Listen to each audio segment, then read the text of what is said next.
And good evening, everybody. This is Talking Movies with Sean, Kenny, and Jim. I'm Sean. I'm Kenny. I'm Jim. And tonight we are going to pit two superhero franchises to get against each other. The Superman franchise, which is currently the hot topic everywhere, and the upcoming Fantastic Four franchise, which is probably going to be the only competition that Superman will have this month at the box office. Both have had somewhat of a little bit of a different road to the big screen. One pretty successful, one not so much.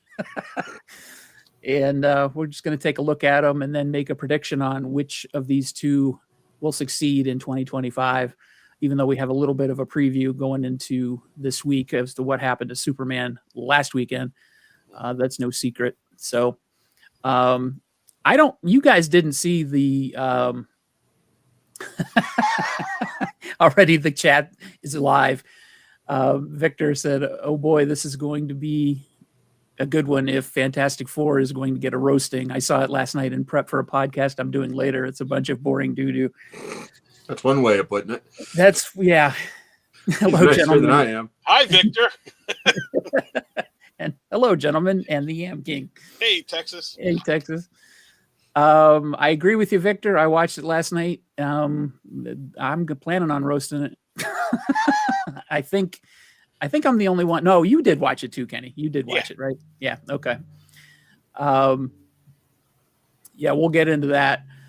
But I think I'm the only one that watched the new Superman so far. Correct. Yeah. I have not seen that yet. I have not seen it. So I do want to see it though. Yeah. So I'll keep my thoughts as spoiler free as I can, because I don't want to spoil it for anybody, because I know it's still relatively new. So I will try to keep my mouth shut. I'll refer a lot of info already out about it. Shit, there was stuff on the internet about it before it even came out. Right. And nobody even puts warning, spoiler alert anymore. It's just you'll be reading something. Oh no, Yeah. That's what I was worried about. So when it came out, it was supposed to be released on the 11th, and my local theater, and I'm sure it happened everywhere, they had showings on the 10th. I got off work and I went straight to the theater and saw it. So yeah, I'm sure you did. I saw it as fast as I possibly could so I wouldn't get spoiled. And then I forgot that I told my wife that I would wait for her to go see it with me, and she couldn't go until Saturday. And I'm like, it's going to get spoiled by then. So she was understanding enough, and then she decided, I'll just wait till you get it on Blu-ray. So.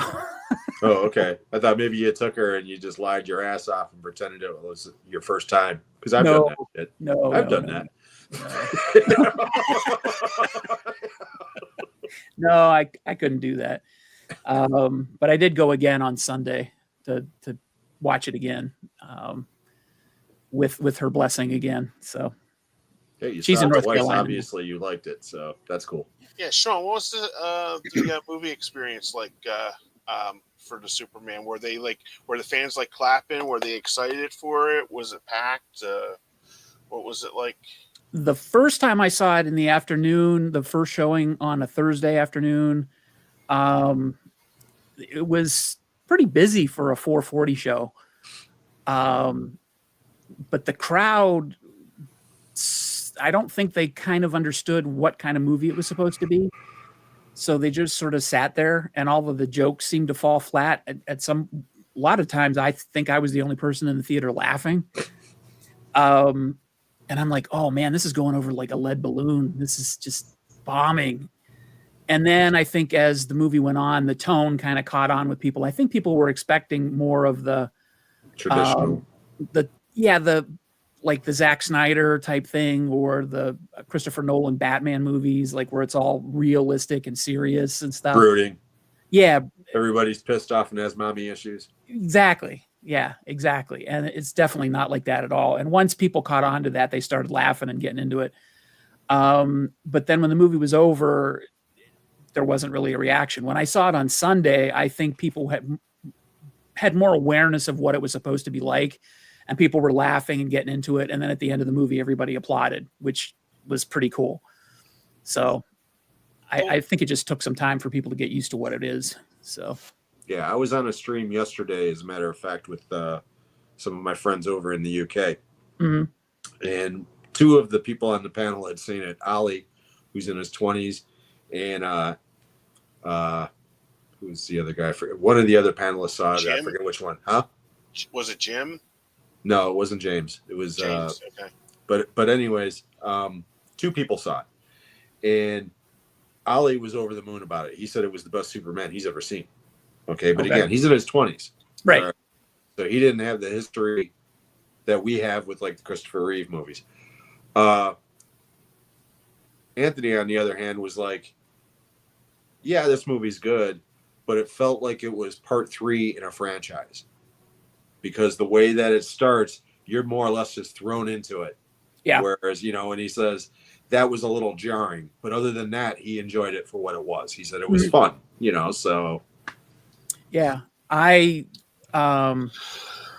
Victor said that he's heard many comparisons to Sam Raimi's Spider-Man, which is one of my favorite films. So that's a good sign for me when I see it. That's a great comparison. It's very much in that style where it's sort of corny and delightfully so. It knows it's a comic book movie. It doesn't take itself too seriously. There are some serious things in it, but it doesn't derail the whole movie or ruin the mood or anything. But it's very much like the Sam Raimi Spider-Man. But that's what Superman movies always were before. And again, I'm sure we'll get into it, but when Snyder got a hold of the universe, or maybe even a little bit earlier with Superman Returns with Bryan Singer, but even when we were kids with Spider-Man, they were wholesome, I mean, but even Christopher Reeve, he played it straight, but there was a gleam in his eye. Like he knew exactly what he was doing. Right. He knew it was a comic book movie. It was a comic, but he took it as seriously as it needed to be taken without being overtaken with brooding, like I said, mommy issues. That's right. So, right. Martha, what did you say? I'm sorry. That is, we'll get to that, but that's the most ridiculous shit I've ever heard in my life. Right. We'll get into that. I don't know how to segue into that, but we might as well. I was going to make a point about the new Superman movie, but I completely forgot what I was going to say. So, derailed you again. I'm sorry. Yeah, that's okay. That's okay. It'll come back. Wasn't terribly important. But yeah, let's talk about Superman. So for us going to the movies, Christopher Reeve is probably where most of us started. Except I watched the George Reeves TV series, which is goofy, but there was a Superman movie with him. The bullets bouncing off of his chest. Yeah. That's the thing I always remember from those. Yeah. Superman and the Mole Men, which I did not watch. Bend in the gun barrel. That's the other thing I remember. Yeah, he didn't ever really do much other than bend, steal, fly, break through walls, or I was gonna say break through walls like the fucking Kool-Aid man. Yeah, that's about all he did. But that's all they had the budgets for. So we'll put him aside since he wasn't really on the big screen. I think Superman and the Mole Men got a theatrical release, but we'll set it aside. Yeah. So Superman 1978. Christopher Reeve. Yes. Oh, sorry. That's my Batman, Superman steelbook. There we go. There you go. Yeah, there we go. So like you were saying, Jim, I mean, okay, are we in agreement that he's still the best Superman? He's my Superman without a doubt. Yep. Okay. Yeah, I totally agree. And I don't have a problem with the other guys. No. None of them.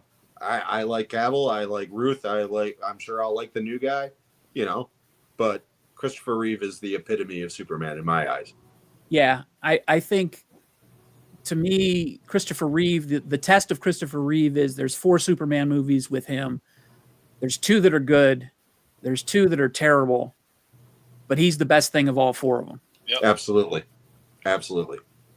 And, you could put him in a movie like Superman 4 and he still shines, even though the material is awful. Well, 3 out of those 4 movies also have Gene Hackman in them. Yes. And he still outshines Gene Hackman, which is not easy to do.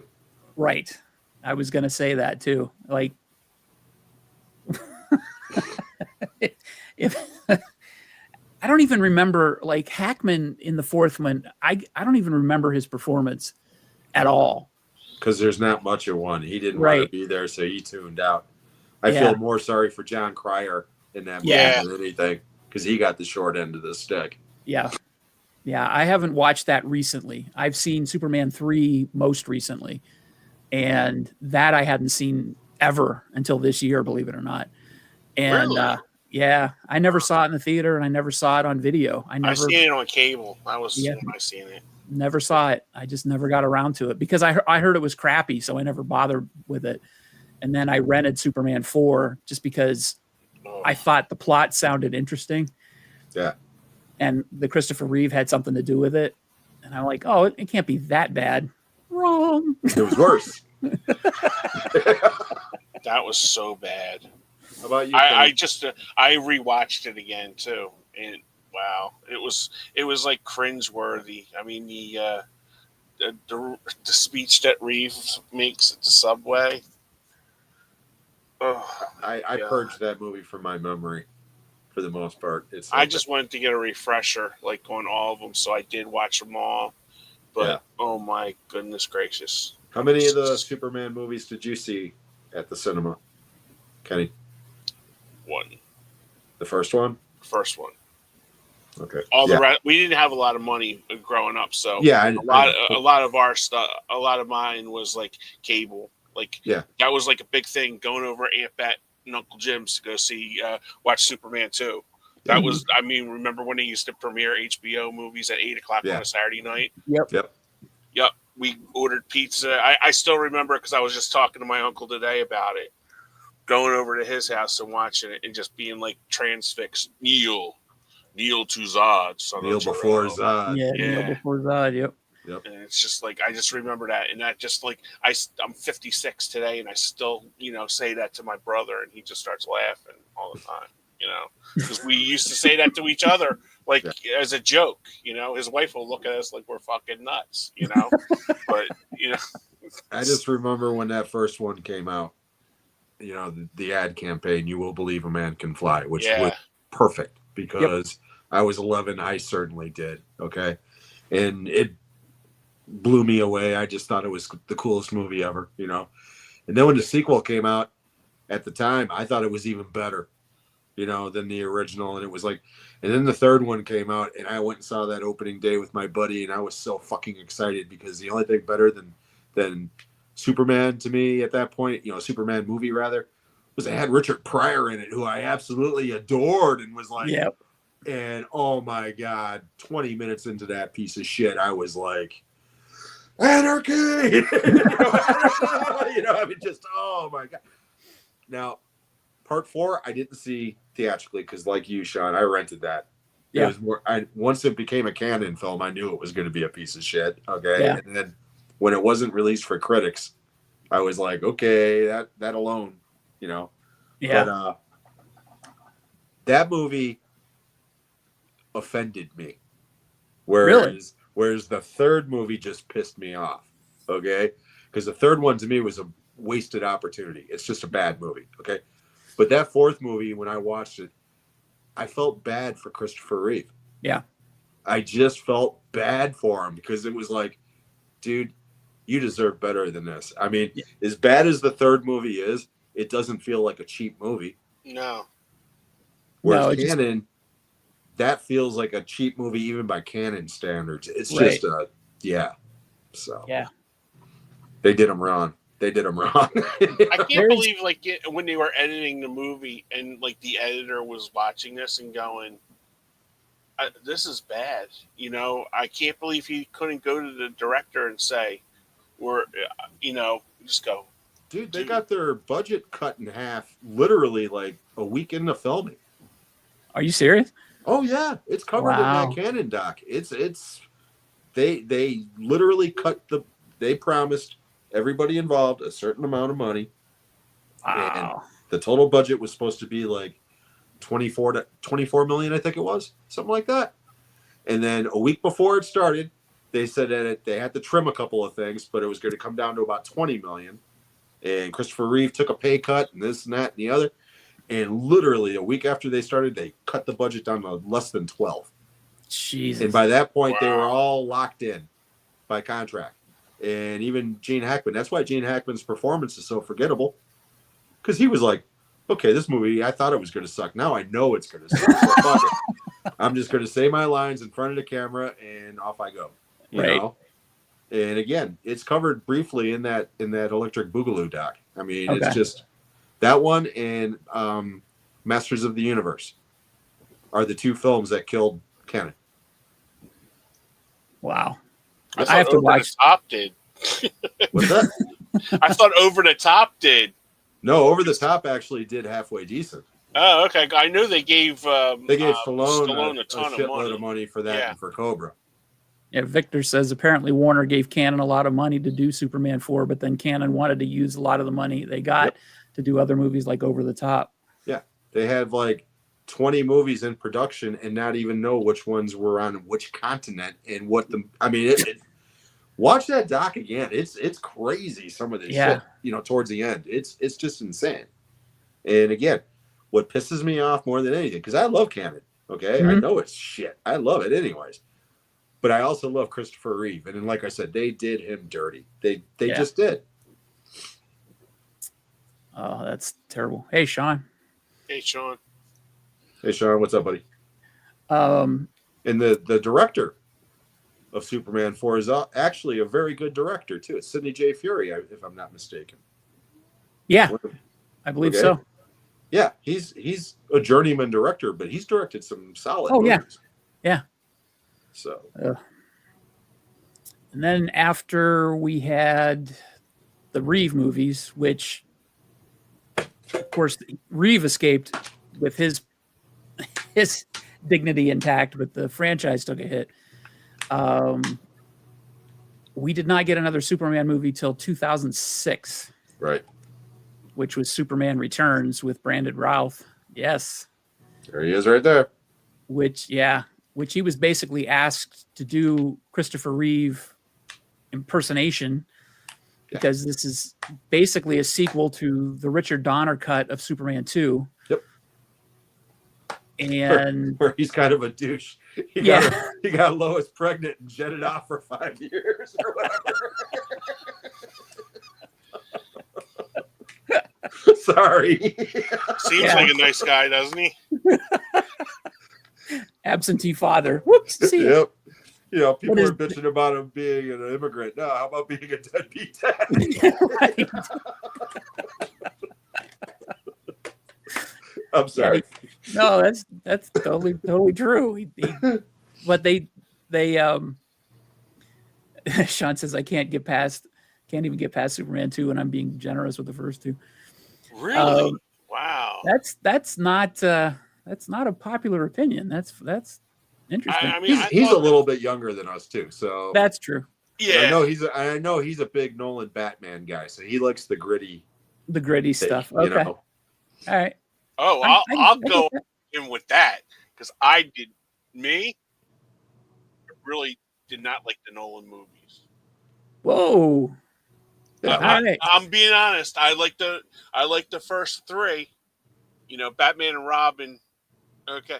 I mean, I like the Nolan movies. Okay, because I like the darker.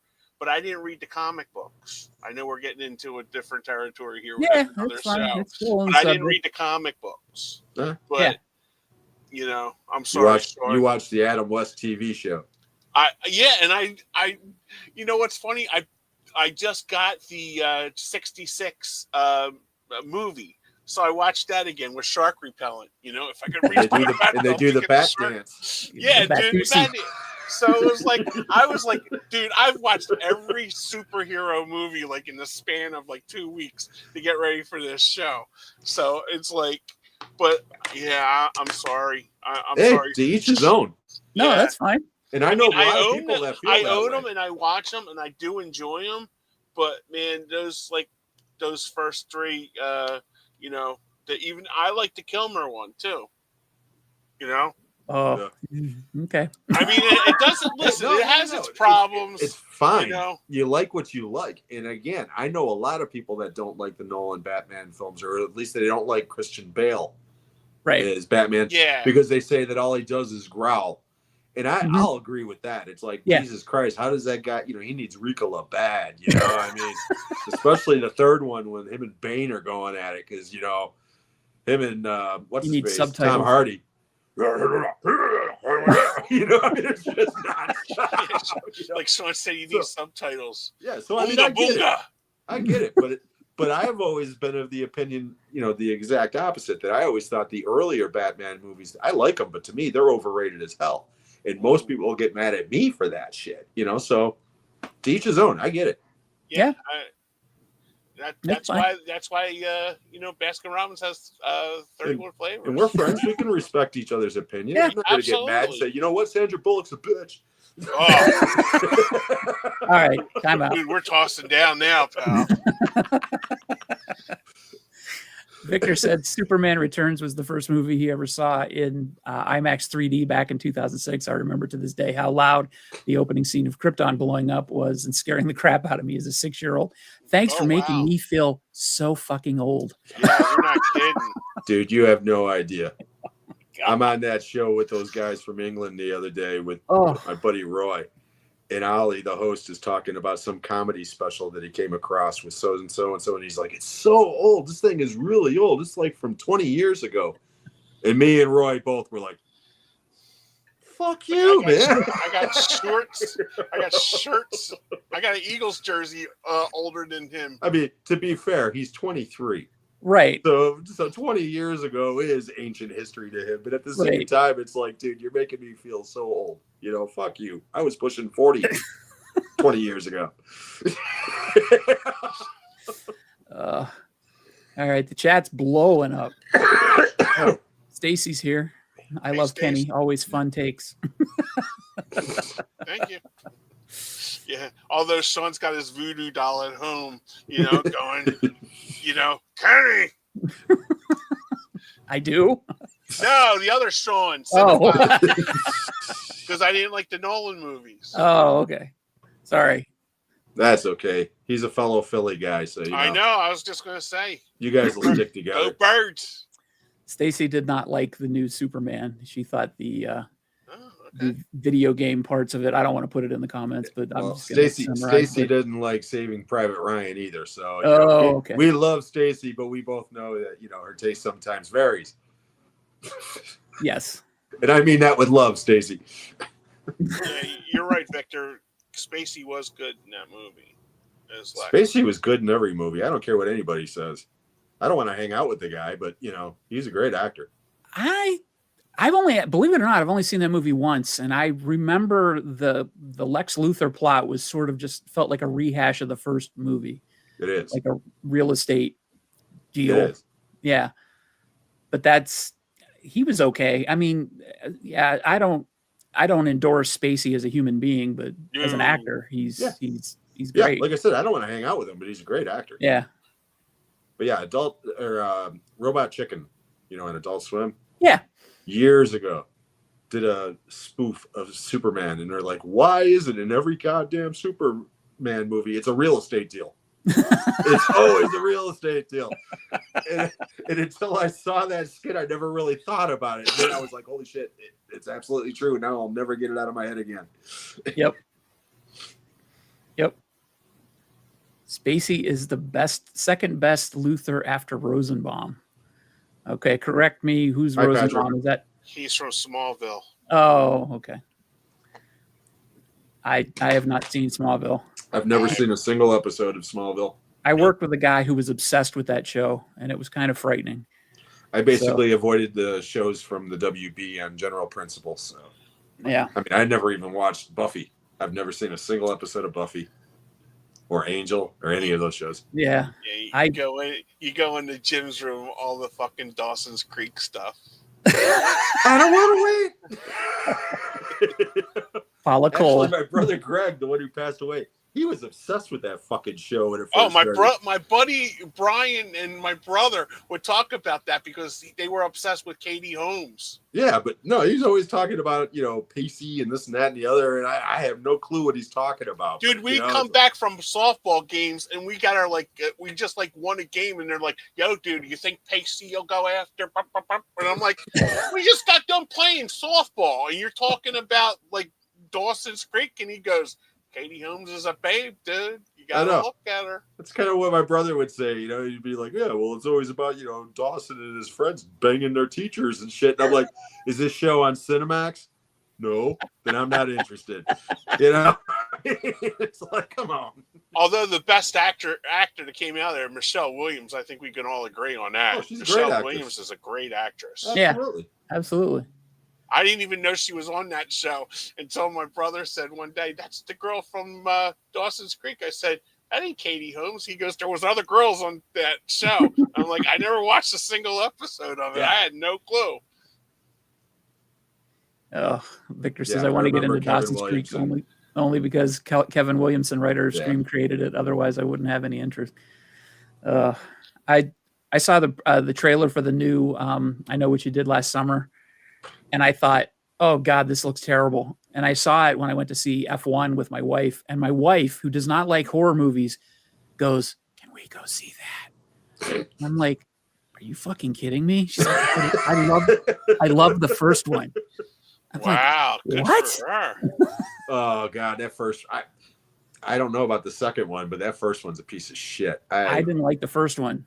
It's a ripoff of Scream. Yeah. It's a rehash didn't Kevin of Williamson Scream. write it too? Yeah. Yeah.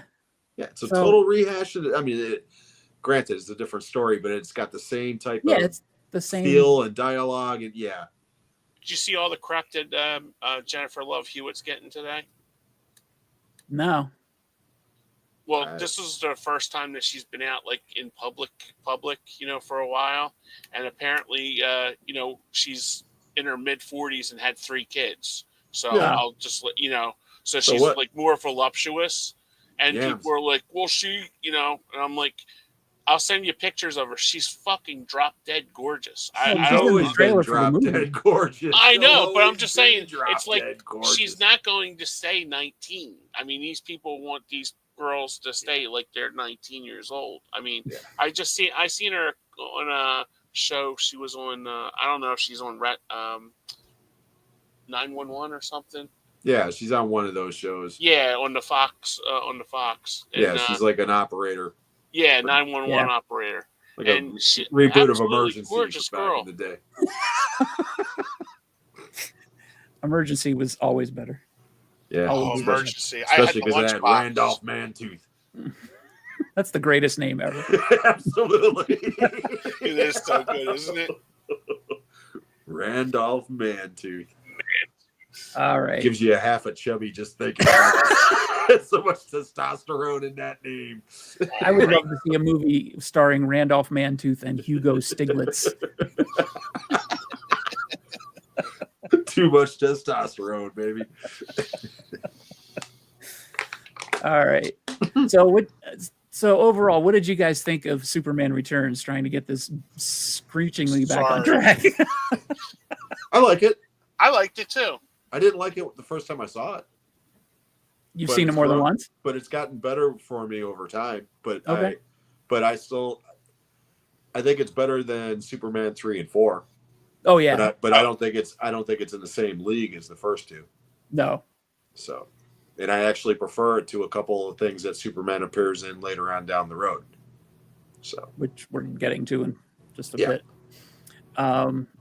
Yeah, I didn't mind it at all. I thought Brandon Routh did a great job, even though he was eerily similar to Christopher Reeve. He was picked, I think, because he looked just like him and he acted just like him, because he was basically playing the same exact character. But I don't know how much of that was on purpose and how much of that was actually him. I guess he came back in one of the TV series and played another version of Superman or something. Yeah, I think it was on the Flash or the Arrow or something like that. The Arrowverse, yeah, one of those. My wife's been watching all those damn shows on Netflix, but yet she won't watch any of the movies. Okay. They are different though, Jim. Excuse me. Yeah. They're Yeah, like the Temu version, Yeah. but they're not bad for what they are, for what I've seen. I used to watch Supergirl the first season. I tried it out. It wasn't bad. I just didn't have. I don't watch TV often.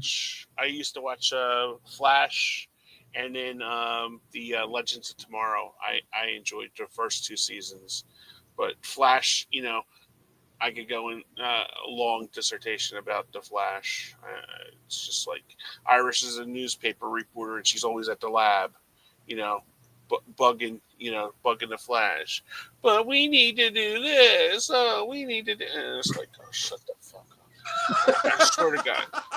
I turned it off when me and my mom used to watch that like every week, and it was like I just turned it off. I said, "Oh, electric's out, Mom, cable's out."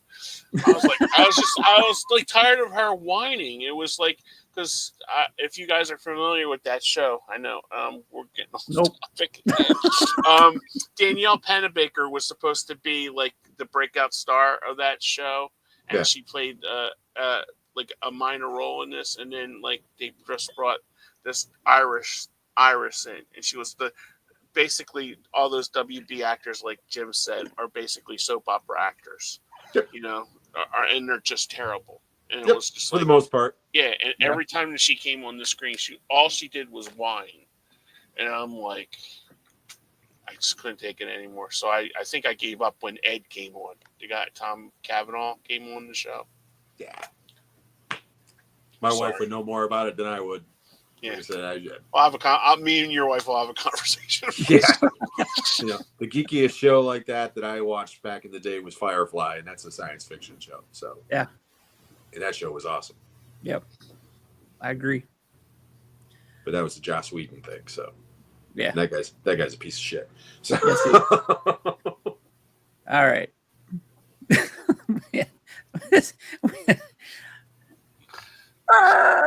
That's good. Wait, did I turn the car around, didn't I? Well, that train is going off the tracks. We're going off the cliff. At least we're talking about superheroes, sort of.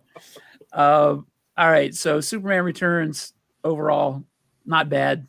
Yeah, not decent great. Movie. Decent movie. All right, Patrick liked it. Not Bryan Singer's best, not his worst. No, and definitely not his worst. No. So then we had another break, and then we got 2013. Was it 2013? I'll tell you in a minute. 2011. Yeah. No, 2013. You were correct. 2013? Okay. According to this, yeah. Unless that's when the Blu-ray was released. Man of Steel. Right there. Yep. The Zack Snyder. The best of the Zack Snyder DC movies, in my opinion. And I'm not a huge fan of it, but I do like it. So I like Michael Shannon as Zod. Yes, I like Michael Shannon as a lot of things, and he made a great Zod. Yep. This came hot on the heels of the Batman franchise from Nolan. Nolan, I believe, co-wrote the script, if I'm not mistaken. He produced it. He's one of the producers. Story by Christopher Nolan. Yeah, story by David Goyer and Christopher Nolan. Yeah. Okay. And the actual screenplay is by Goyer, so he helped come up with the story. Okay. Because I'm going from the top of my head, so if I'm wrong, please correct me. No, it's all good. IMDb. Yeah, I'm just flying by the I'm flying by the seat of my pants. I'm not even looking at. Yeah, IMDb. Man of Steel. I liked it because Amy Adams was Lois Lane. Okay, that's one thing we didn't talk about from the other movies is Lois Lane. Oh, yeah, that's true. And Lois Lane is a huge part of the Superman movies. Absolutely. So Margot Kidder. Most Superman movies. Well, yeah, the Superman universe. Well, Superman 3, it's Lana. Yeah. Annette O'Toole. That's another reason why that movie sucks. Yeah. And again, I love Annette O'Toole. Don't get me wrong. She's great. Me too. But oh, yeah. Me too. Yeah. But I have a question for you guys to throw out. If it wasn't Margot Kidder in '78, who would you have gotten to play Lois Lane? Man, Karen Allen. That's what I mean. It's that because I came up with three. I came up with three people because I have this in my book: Candice Bergen, okay, Jane Fonda, okay, and Karen Valentine. Karen Valentine. Holy shit! I told you I did prepare for this. Karen Allen. Room 222. Yeah, because she was popular at the time, and I was just like, those were like the three hot people at the time. I mean, because you could have always thrown Jane Fonda, but Jane Fonda was, but those three, Karen Valentine. That is a good hot pull. take. That's What's a good that? pull. I said that's a good pull. Yeah, that's definitely a good pull. I like Karen Allen though too. Yeah, I love Karen Allen's gorgeous. I think she's one of I thought of her because her and Margot Kidder kind of have a similar look. Yeah. Margot Kidder's a little bit older than Karen Allen, but Karen Allen, that would have been a year after Animal House, so she could have pulled it off. She was hot. Yeah, she could have really pulled it off. She could have pulled it off, definitely. Patrick says no to all three. All right, Patrick. Okay. Who you got, dude? Adrienne Barbeau. Got great tits. I mean, because I was trying to model three people that were after. I mean, we're not getting Murphy Brown, Candice Bergen. No. Patrick. We're getting, Mary Louise Weller. Who the fuck is Mary Hartman? Mary Hartman? Oh, you're insane, man. That broad was, I know who he's talking. That's Mary Hartman, yeah. I mean, she's a stick figure, but she'd be better olive oil than she would have made. Her and Shelley Duvall, because again, Shelley Duvall is perfect as olive oil. But if they couldn't cast her, Mary Hartman would have been a nice understudy. Let's put it that way. Yeah. But not as Lois Lane. Oh, yeah, okay. They could have gone woke and had Louise Fletcher as Lex Luthor. Nice. Alexis Luthor. I would have loved to see some of the casting choices for these roles from like '78. Yeah. Well, I still love that Christopher Reeve doc where they were talking about somebody tried to push Schwarzenegger in the role, and it's like, yeah, he had the physique, but it's like that accent, truth, justice, and American way. I mean, it's just. I'm going to California. I come from Smallville. That shit would not have worked. They wouldn't have been able to hide that immigrant thing. just the little thing. He couldn't shed his Kryptonian accent. Yep. That's awesome. Mary Louise was in Animal House too? Yes. She was the girl that was at Emily Dickinson College when they go to pick up the date that got blown up in the kiln accident. She's the one working the front desk. Oh, okay. Okay. Yeah, I know my Animal House trivia, Patrick. Yeah, you do. That's my jam. I've seen it a few times, but I don't know it that well. All right. Man of Steel. Yeah. Man of Steel.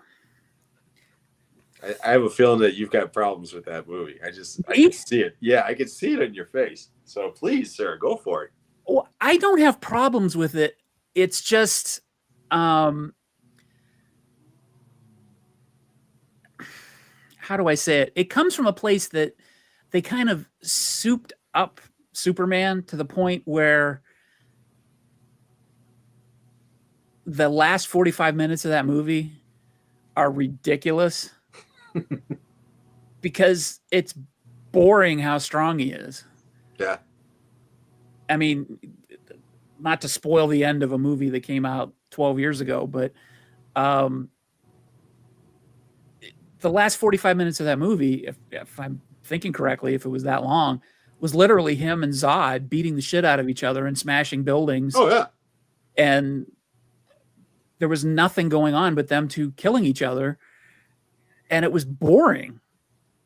And if there's no drama in that, there's no excitement in that. And they made him, because I've seen Justice League and I've seen both versions of Justice League and I've seen Batman versus Superman. And because the tone of the 4-hour long Justice League and Batman versus Superman and Man of Steel are so similar, I can't remember what scene is from what. Because they're all tonally similar, dark and brooding. So they all get jumbled up in my mind. So I can't, like Superman, the original Superman movies, the first 4, I can remember what's from what, because at least the movies differ from each other in tone and plot. You can tell them, they were directed by different people. They had different script writers. They were just different, even though Christopher Reeve played the same guy in all 4 of them. Right. You can tell them apart. Zack Snyder made basically the same movie, just extended, and I can't tell one scene of Superman from Man of Steel, Batman versus Superman, or Justice League, except the one that Joss Whedon was involved in, because his costume is blue. That's the only reason I could tell. And a bad CG mustache. And his CG removal. Mustache, yeah. Yeah. So I don't know. But Henry Cavill as Superman, at least he was consistent with his tone. Because he's decent. He's decent. It's just I don't like that brooding version of Superman. Yeah, he wasn't bad at it, but I don't like that version of Superman. And when you've got a character that's been around as long as Superman, you're going to have different iterations of that character, and I get that. And I don't fault Snyder for doing that. It's just I don't like that version of Superman. Yeah. But it's fine for what it is, but I just don't particularly like that version of Superman. No, in those movies, I like Batman. Yeah. Everything you said is justified. Every single thing. I would say that I agree with everything, but I would say that Man of Steel, out of all of those movies from Snyder, at least, it's the least brooding of them. True. Because when you get to Batman versus Superman, that's when they take that serious tone and crank it up to the nth degree, okay? Because I remember when you're talking about this huge battle going on for which seems like it's an hour fucking long, it seems, okay? But the first time I saw that, I was like, wow, I can't believe they're finally a movie where you're seeing these superheroes fighting or creatures fighting or whatever, and you're actually seeing collateral damage, from the buildings and shit. And I thought that was kind of cool, okay? Mm-hmm. And Zack Snyder heard people say that shit when that movie came out and decided to run with it. And that's why Batman versus Superman, it's all about that. And that's when, for me, it just went totally down south. Again, I'm not a huge fan of Man of Steel, but it's my favorite Snyder film in that universe. But compared to like Wonder Woman, or even the first Aquaman movie, it pales in comparison, because those two to me are the best from that era of DC movies, without a doubt. Especially Wonder Woman. Yeah, that movie blew me away the first time I saw it. Yeah, I totally agree with you. I thought Aquaman was going to suck. And when I realized I couldn't keep track of what was going on, and I just sat there and said, fuck it, it's dumb, I loved it. Yeah, exactly. Exactly. I like both of the. That was another thing. I like both of the Aquaman movies. I haven't seen the sequel. Yeah, I haven't either. Just sit back for an hour and 35 minutes, just turn off your brain and just watch. Yeah. I mean, that's, I mean, because I have with like, see, I don't know the whole thing behind Zack Snyder. I just watch the movies for entertainment. Yeah. Okay. So it was like when I hear like people just like tearing it apart and stuff like that, it's like it ruins my enjoyment of just sitting there and watching it, because now I'm looking for those flaws, Again, I've got no problem with Zack Snyder as far as being a person, okay? And what happened to him when they were filming Justice League originally it's a horrible thing, and I'm sure Sean will get to that when we get to that movie, okay? The problem that I got was because the original Man of Steel. Originally, he was hired to make Man of Steel, and that was it. Yeah. And that movie made so much bank originally when it first came out, they gave him the keys to the kingdom. Yeah. And said, you are going to have complete creative control for our entire thing. Kind of like what they're doing with James Gunn. But with James Gunn, he's got another guy they're doing it together. It's like a 50-50 thing. Yeah. So that part of it I can deal with. And quite honestly, if you line up James Gunn's movies and Zack Snyder's movies, I'll take James Gunn's movies, quite honestly, because Dawn of the Dead and 300 and to a lesser degree Watchmen, I love all three of those movies, and that's about it.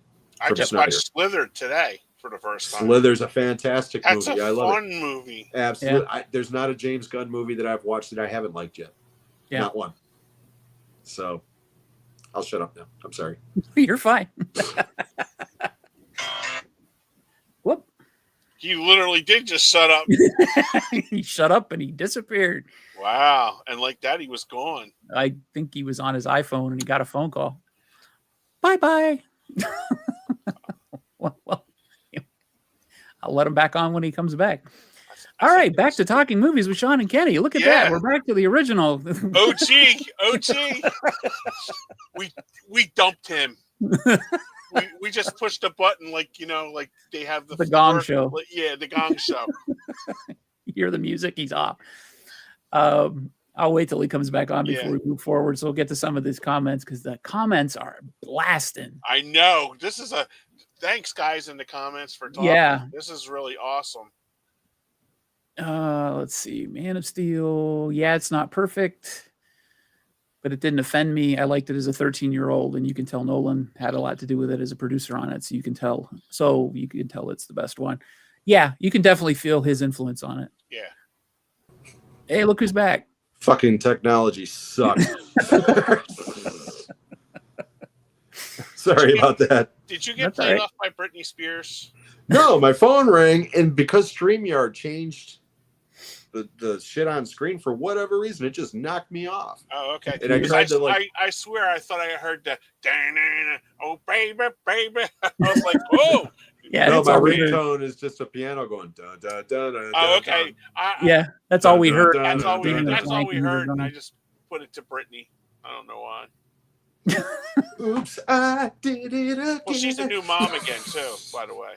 Seriously? Yeah, she. Hand to God, she adopted a baby girl. Oh, she adopted. Who the hell would give her a kid? God help us. When I think of her and children, I think there's an old Family Guy episode years ago where she's holding a kid while talking on the phone, smoking a cigarette. And then she's like, she puts a little dimple in the top of the kid's head and uses it as an ashtray and then just drops the kid. My friend sent me a thing where she's like doing this dance with swords or something. Apparently she does a daily dance. And then she goes, this is a new mom. Yep. Oh, okay. Great. I didn't know that until I read his thing at like 3:00 this morning. Yep. Free Britney. Free Britney. Sorry, go ahead, Sean. No, you're fine. You're fine. I'm just going through the comments. I don't know what the context of this quote was. They did Homelander. I'm not.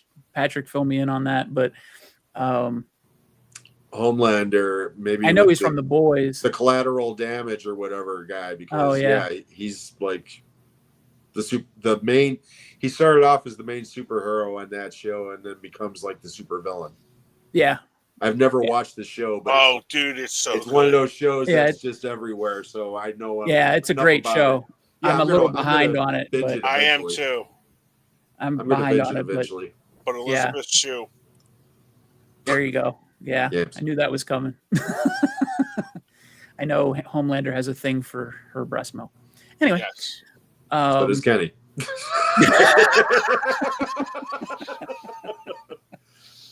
Hey, who doesn't? 100% yam milk. I love it. I'd buy that for $1. Stacy wants to know who should play Martian Manhunter. Have they cast him yet? I don't know. Well, Harry Lennox played him in the 4-hour Snyder cut. He's got like a little brief cameo. Oh, yeah, he's in there. Yeah. I know they kept some people from the original DCEU, but not many. Excuse me. I felt I felt like had Nolan stayed involved with Batman versus Superman or Justice League, he was credited as an executive producer, but a name only, and became Snyder's boss in some ways. I think it could have been better. Yeah. Yeah, I agree with that. Because again, I don't have a problem with Snyder. I just think he needed another voice in the room. Yeah, I think he needed reeling in. I don't really like any of the DCEU movies aside from Man of Steel, Shazam 1, and the Suicide Squad, the reboot, not the original film. I haven't seen the James Gunn Suicide Squad.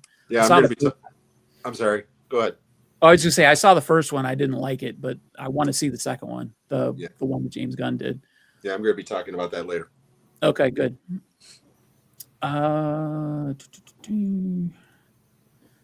Batman versus Superman was just a ridiculous manifesto on God versus man.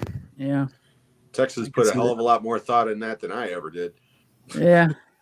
Well, that's the thing. The eventually Snyder turned because Superman, again, I don't want to get too far into Superman because we still have to get to the Fantastic Four, but Superman was created by two Jewish guys as a Moses parable. Yeah. You know, the parents sent the baby into the river and he was raised by another culture, blah, blah, blah. You know, you're Moses. Well, Zack Snyder turned him into Jesus, basically. Yeah. Which is another problem I have. The Virgin Martha. And Martha. So Texas is completely right. Stacey has been putting her running commentary about the new Superman and everything she doesn't like about it in the comments. But the new Superman saves squirrels, but buildings still crumble.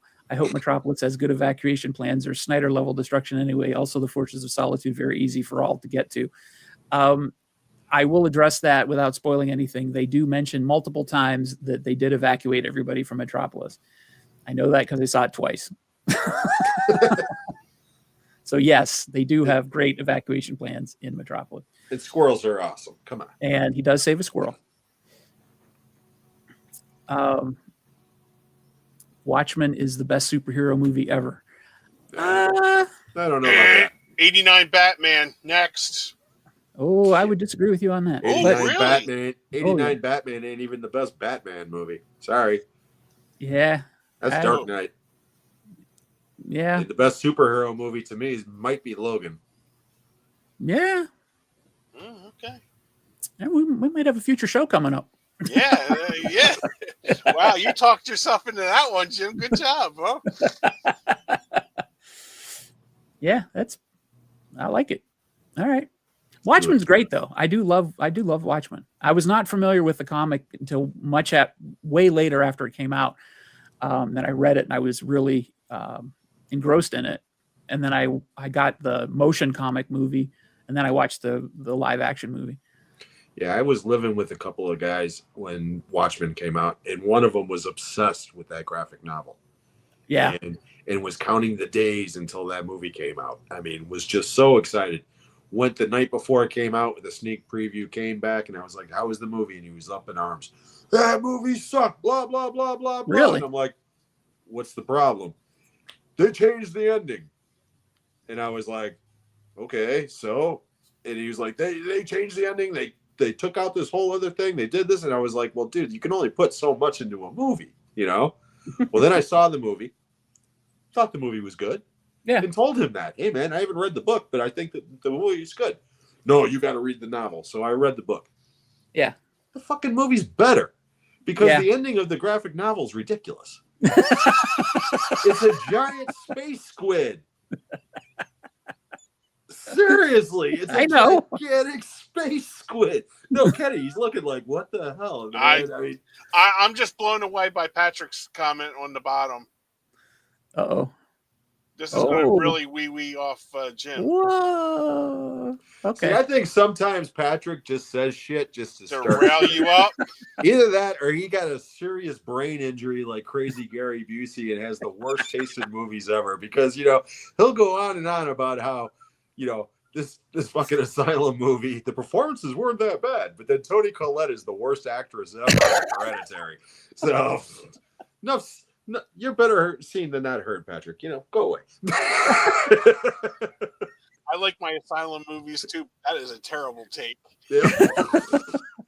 And again, I love you, Patrick. You know that, man. I'm just fucking with you. But Logan is a great movie. He's way off. Yeah.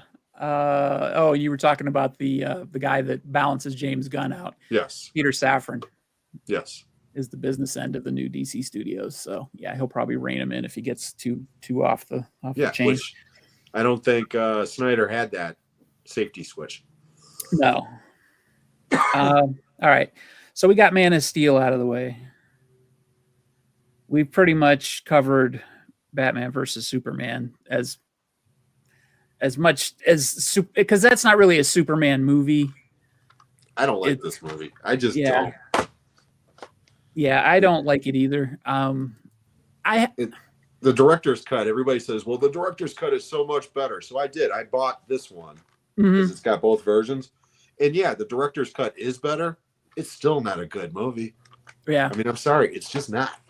Yeah. Patrick will come back and say that movie's fucking masterpiece. Well, the same thing is true about Justice League. Justice League, the Whedon cut, is terrible. Yeah, I was about ready to just go. Yeah, it's awful because hey, Corey. Hey, Corey. Hi, Corey. Justice League is awful, but again, it's not a Superman movie. So yeah, Superman's in it, but it's not a Superman movie. So I don't want to spend too much time on it, but they forced the movie to be less than 2 or under 2 hours or 2 hours in length. And then when the director's cut came out, the Snyder cut, it was 4 hours long. Yeah. So it was chock full of character development and, much better storylines and whatnot. Yep. Much better movie. It is but better. But it's ridiculously long. Yes, and it's not something that you're going to sit down and watch twice a year. No, it's not. So the one Whedon joke in this that I did like though, and most people don't, and it's got nothing to do with what we're talking about, but I still think it's a funny joke. When they're all sitting there getting ready to go to see Superman or whatever, and all at once Aquaman starts talking, and he's like, "You know what? I'll admit it. I'm scared. I'm a young man. I've got life to live, and this, that, this guy over here, and this woman over there, and by the way, she's really hot, by the way." And then he looks down, and he's sitting on the fucking lasso. So he's got to be telling the truth. And it is. It's just a throwaway gag, but it's funny as hell. And it's like, you know what? That's funny. Yeah. I mean, I don't even remember that. I don't that either. joke, they could have inserted that joke into Snyder's cut just to lighten up the mood a little bit, Yeah. But that was That's about funny. the only joke from Joss Whedon that I actually did like. I thought that was pretty clever. That's cool. Okay. So Justice League. Yeah. Then we got the new one. Which go ahead. The floor is yours because I got nothing. Okay. Well, all I'm going to say about the new one is I'll talk about it in my recommendation of the week. Okay. How's that? I will say this, okay? When I saw all right, we talked about this months ago. I'm suffering from superhero burnout. I just am. There were so many movies like that have been released in the last 15 years that it's like eventually the quality went to the point where I was like, I'm done for a while. Yeah. Okay. And when the Superman movie was announced, part of me was like, again, I'm done. But it's got James Gunn involved. And I'm willing to give him the benefit of the doubt. But when I saw that trailer, I got to admit, I was a little bit nervous about it. And not because of any kind of woke shit or this or that or the other. It seemed like there was a lot of characters, for one thing. Okay, almost like they're setting up a Justice League movie type thing. But the thing that really got me was part of it was part of a Taco Bell commercial or some shit, and I thought it was just for that. But then they incorporated it into an actual trailer where he's fighting a kaiju of some kind. Oh yeah. Okay. And I made that joke on Instagram that he's fighting some Godzilla, goofy looking Godzilla thing. And of course, Kenny jumped all over and said, call up Dan and get him on the show as a co-host. Fuck that guy, But anyways, that kaiju looked goofy to me. It looked almost like Bowser from Super Mario or something. And that gave me pause to the point where it was like, I don't know if I'm going to like this movie or not. So My question to you is, without giving away spoilers, okay, Mm-hmm. is it just overflowing with goofy shit like that, or is there a point to that whole sequence, so to speak? That sequence makes sense in the movie. It it it's a little over the top, but it makes sense. Okay. There's a lot of over the top. Let me back up, because this is what I was going to say before. I remember my point that I was going to make before. Okay. I wrote 2 reviews of Superman on Letterboxd. So if you're curious about what I think about Superman and you can't wait until the end of the show to listen to my recommended movie of the week, you can go on Letterboxd and read my 2 reviews. The first time I reviewed it, I wasn't enamored with it. I enjoyed it, but I said there were some problems with it. One, that it had too much going on. And the reason I thought that, because I wasn't really paying attention, because as some of you know, I'm from Cleveland. If you've seen the movie, the army base that Luthor uses was filmed literally 10 minutes from my house. And I've been on that set. So when it was in the movie, I'm looking around at everything but what's going on in the movie. Right. I'm looking at, oh, I was there. I stood over there. I remember that tree, that kind of shit. I get it. And I wasn't watching the movie. I literally wasn't watching the movie. And they're showing Cleveland. I'm like, oh, there's Terminal Tower. There's this, there's that. I was literally looking at the background more than I was looking at the movie half of the time. So when I went to see it again on Sunday, I didn't look at anything in the background. I was solely focused on the movie, the dialogue, and I was surprised at how much I missed. I missed a good 45% of the dialogue, and I'm not making that up. Wow. I caught stuff. I'm like, holy shit, I didn't even catch that the first time around. Lots of stuff I missed. So I wasn't being fair to it the first time around. So my first opinion of it, I chucked it out the window, and I re-reviewed it. Cool. And that's just me being honest. I'm not saying, oh, I just got caught up in the hype and everybody loved it, and I thought, oh, I better jump on the bandwagon. No. I wasn't paying attention to it because I was enamored with the fact that it was filmed in my backyard, basically, almost literally. Right.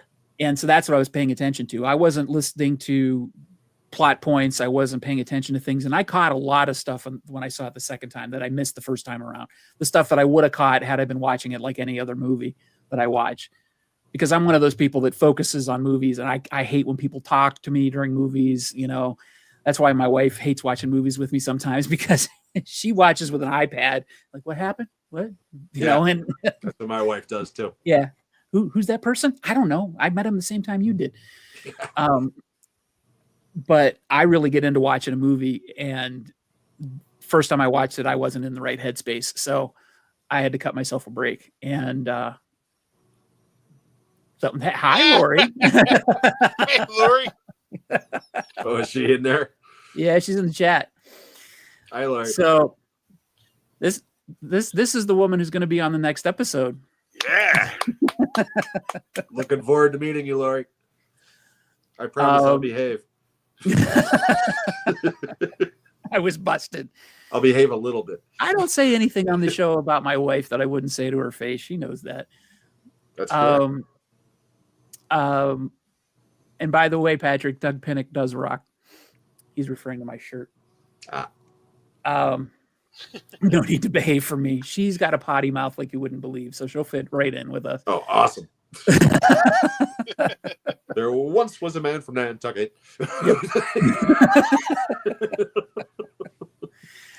So yeah, I enjoyed it much more the second time. So awesome. Yeah, and getting back to your point, yes, the kaiju makes sense, and it's not in the movie for that long. Yeah, it looked goofy to me, and I didn't know if the effect was just not done yet or whatever. But it was like, what the hell? I don't remember him ever fighting Godzilla in any of the iterations of shit that I've ever read. But whatever. No, it makes sense in the context of how it's introduced. I don't want to say anything more. Yeah, no, that's fair enough. But yeah, it totally makes sense. All right. So since I'm the only person that saw the new Superman, we'll move to the Fantastic Four. Do we have to? Admittedly, this may seem like a goofy subject for a show, but the reason we're doing it, of course, is the new Fantastic Four is coming out on the 25th, and Excuse me. it's really going to be the only thing that's going to possibly overtake Superman at the box office this month, eventually. And one of the things that we're going to do later in the show is predict how well we think it's going to do versus Superman. But I'll be honest, Fantastic Four, I had a long history of reading Superman comics before I ever saw a Superman movie. Fantastic Four is one of those sets of characters that I saw on the periphery of characters I liked, but I never really got into them. I knew of them, but I never bought Fantastic Four comics. Sometimes they would make guest appearances in Spider-Man, or they would be around the Hulk or whatever, but I wouldn't really pay much attention to them. So I didn't know that much about them. Didn't really care too much about them. I don't know if you guys had any interest in them prior to them being. Yeah. No, we didn't read any. We didn't read too many comics. If we did, they were Star Wars. Okay. Or yeah, it was when I was a real little kid. We just had Batman because Batman was on every day at like 3:00 when we came home from school. Yeah. But we were just like mad that the comic wasn't talking to you like Batman was on the TV. Because we were young, Yeah, so I know. it was just like so that never like really struck us because we were more TV people than comic book people. Yeah, that's how I learned to read is comics. Is that right? Pretty much, yeah. I think I've told this story on the show before. There was a woman that used to sell Silver Age DC comic books at a flea market for 10 cents a piece. And I would go there every week, every Sunday with my parents, and I'd fill up a bag full of them and bring them home. I wish I had those things because they were in mint condition. Yeah, be a good investment now. Yeah, I would read the hell out of those. And they, Batmite and Crypto and, all that stupid stuff that was in the 60s and 50s and shit. But that was what I read. And I think that's probably one of the reasons I like the new Superman, because it's sort of that Silver Age feel to it. But anyway, Fantastic Four, and there were Marvel comics in there too, but that's how I learned to read anyway, is from the comics. But Fantastic Four was never something that I was focused on. So when they came out with the 2005 Fantastic Four movie, I didn't even go see it in the theater. Yeah, see, I only read 2 comics when I was a kid because I was more into Mad Magazine when I was real young. Yeah, me too. Acting crazy. Okay, before I got into Fangoria a little bit later. But when I was in the comics, the only ones I read, Spider-Man first and foremost, mainly because I used to watch the Spider-Man cartoon. Spider-Man does whatever. But I mean, it was on every day after school. Yep. And Fantastic Four. And it was mainly because I thought the Fantastic Four was cool that they worked as a team, but each one had their own thing, including the Thing, which the Thing was my favorite out of the 4. But I was really looking forward to that movie. And what a piece of shit. I mean, just what a piece of shit. And I was even looking more forward to the sequel with the Silver Surfer, because the Silver Surfer was actually my favorite character out of the whole universe of that. It's on the cover of Joe Satriani, Surfing with the Alien. I meant to bring that CD in here. It's a great album. Yeah, fantastic album. But I love that album cover, because it's just simply the Silver Surfer, But got so excited for the Silver Surfer movie, and man, what a piece of shit. And I have not seen the other one. But you were so kind to take a bullet for us to watch the other night, because everybody I know that have seen that movie said it was among the worst movies ever made. So I don't know if it's that bad, but the 94 version or the 2005? No, the newest version. The Michael B. Jordan one. That was not because good. Because I heard the original cheap version has a certain camp value to it, at least, you know. So, like, well, I didn't know anything about the original version until I watched this documentary that was called Doomed. I forget what the full title is. Let me see if I can pull it up. It's got this. That's about the Corman production, right? Yeah, it's got this super ass long name. Yeah, I know what you're talking about. I think I saw it on Shudder or something way back in the day. Yeah. Here it is. Doomed: The Untold Story of Roger Corman's The Fantastic Four. Just rolls off the tongue, doesn't it? Yeah, it just rolls right off the tongue.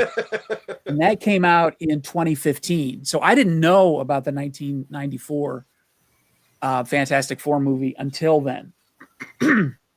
So I saw the 2005 one, and I wrote a review of it when I saw it. I saw it in 2006. I gave it 3 out of 5 stars. I thought it was all right. It's breezy, stupid, but I didn't think it was supposed to be anything else. You know, it was back when Marvel wasn't making their own movies, and you know, they were farming them out to anybody. Yeah. And it was all right, but I wasn't particularly thrilled by it. And then Fantastic Four: Rise of the Silver Surfer, I thought that was bad. Yeah. I gave that 2.5 stars. It just seemed like cobbled together. It just wasn't coherent. It didn't make much sense. And it didn't make me want to go, oh, I can't wait till they make a much better Fantastic Four movie. I was just like, oh, I'm kind of glad they're done with that. And the whole thing is done. Yeah. But then I saw it. Go ahead. About it. I said I was just pissed about it because, again, it was more like the first time around. You're right. The second movie's worse.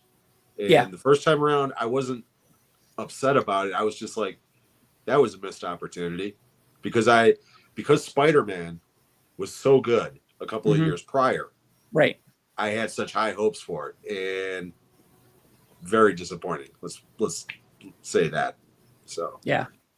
Although I do like Chris Evans as Johnny Storm. I think he's perfect for that part. Yeah, I agree. Out of the four, I think he was the best cast. Yeah, I think so too. I'm just thinking about him in Deadpool versus Deadpool and Wolverine. Spoiler. Oh, it's been a year.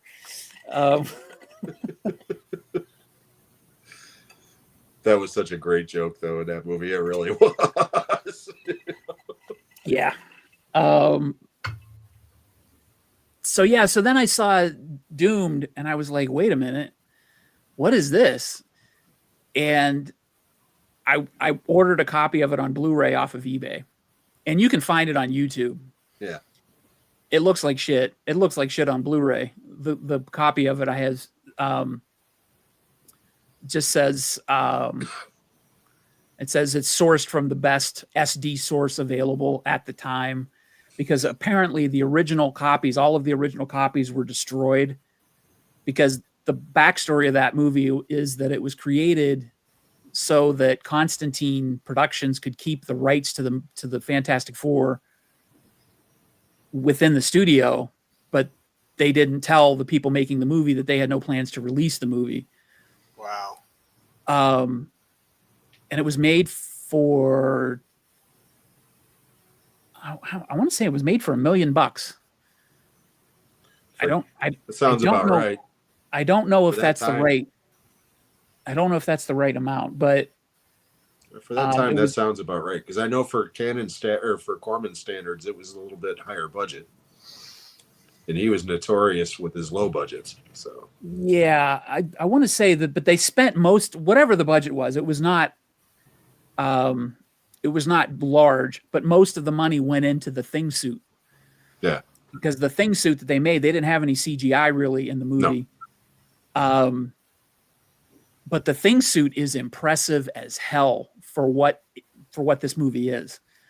It's really, really good. And surprisingly, it's better than the 2015 Thing, which is all CGI and looks like shit. And they don't even have any pants for the Thing. in the 2015 version. He just runs around naked. He's a big naked rock guy. There's a rock cock just swinging. Thankfully, they spare us that. 28 years later with the zombie. The alpha zombie as the thing. It's the thing. And his thing. Yeah. But yeah, so I tracked it down. I watched it. For the first time Sunday night. And yeah, it's hokey.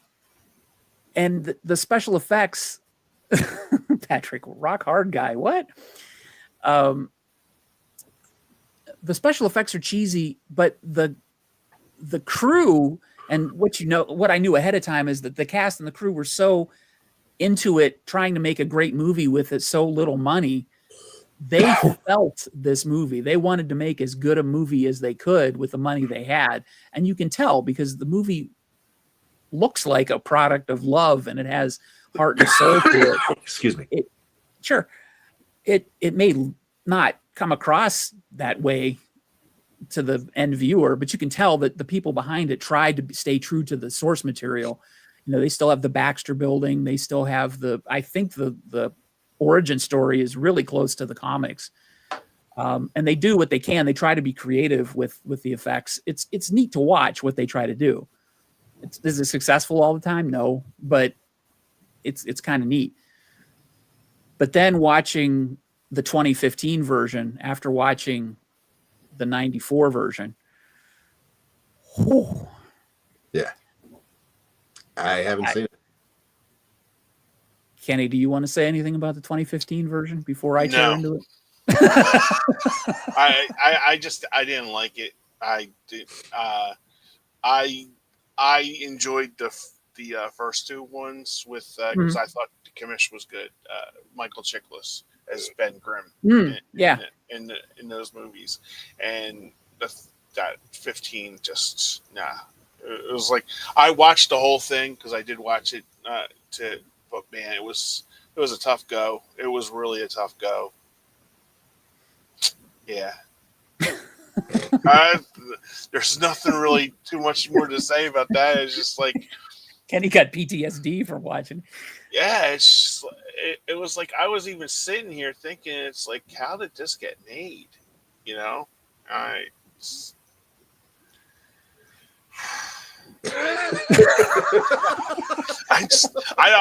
There's no other words for it, It's a movie. It's a movie. Well, it's funny because I avoided it. Hey, Greg. Hi, Greg. Hey, Greg. I don't know anything about Josh Trank. What has he done other than this movie? Chronicle, which is a good movie. Oh, he did Chronicle. Yes. Oh, okay. I loved Chronicle. Yeah, Chronicle was great. Chronicle was great. Yep. Okay. And then he also did that disastrous remake of The Stand for cable or one of the streaming services. I forget which streaming service it was, but it was like a 10-hour episode with Whoopi Goldberg. Oh, horrible. He also did Capone with Tom Hardy. Oh, okay. So he did Chronicle. Chronicle was really good. Yeah, absolutely. And so based on that, it's one of the few found footage movies or whatever that really works because of how they manipulated it into the story where they can control it with their superpowers and shit. So yeah, that was a cool movie. It's bad when Kenny is at a loss for words. Texas, I was literally watching it, and I usually take notes. I have a book that I always keep with me and taking notes, and I literally wrote, "I can't believe I'm watching this again." Because you seen it twice? I watched it when it first came out, but I hadn't seen it, and I wanted to refresh myself. That's why I watched them all. The Superman. No, I didn't realize you put yourself through it again. Yeah, and I didn't realize, what, intently. It was just because with these, they're popcorn movies to me. Yeah. Just fun, But I was sitting here and I'm literally taking notes and I'm like, holy hell, did this stink? Oh my God. And I literally wrote, I can't believe I'm watching this, And it's and I did make it through and it's I think I have a burned CD copy of it, and I'd rather use that as a coaster for my Pepsi than watch that again.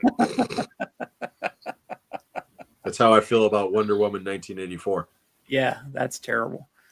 That is terrible.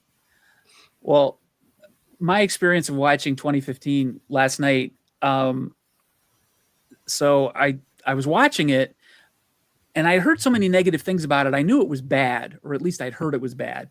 And I was watching it, and I'm thinking, this isn't so bad. This isn't terrible. And then my dog had to go out. So I paused the movie, and the Blu-ray has the time thing at the bottom. Yeah. It shows how much is left in the movie. And I'm like, well, once this movie picks up and starts going, I think it's going to be pretty good. There was a half hour left in the movie. Oh my God, are you kidding me? I was like, you got to be kidding. Wow. That's it? There's a half an hour left and they have to wrap this up. I was like, oh my God. So I sat down and I hit play, and I could not believe how rushed the end was. And I was like, okay, this could have been good if they had some time with it, maybe, but holy shit. Because I like the setup. I thought the setup was good. That's awful. Yeah, that's a really short movie too, isn't it? It's like only an hour and 39 minutes. Yeah, okay. Yeah. But I thought, okay, it's taking its time. It's building things. It's doing characters. Because I thought it was a much longer movie. But I had no idea that much time had passed. And I definitely had no idea that they were going to end it that quickly. Because, I don't want to spoil the movie for anybody dumb enough to watch it like me. But no, I ain't going to watch it anytime soon. If you don't want spoilers, plug your ears, kids. They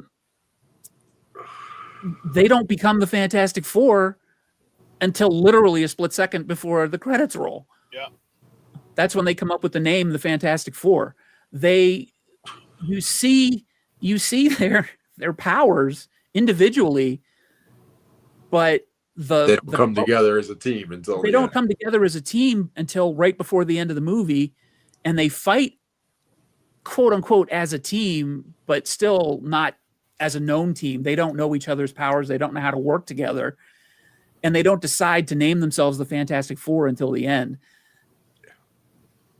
It's so anticlimactic. And so if you see any of the artwork for the movie where they show them in like a destroyed city, or it looks like they've been fighting in it's a fucking lie. They don't fight in a city. They fight on Planet Zero, which is this goofy place where they get their powers. It's ridiculous. It's so dumb. Dr. Doom is ridiculous. The whole thing is a joke. It's so bad. Yeah. I'll never watch it. It's so bad. Oh my God. And it's got some great talent involved. Yeah. I mean, Michael B. Jordan's great. Yeah. Miles Teller, he's great, The cast is great.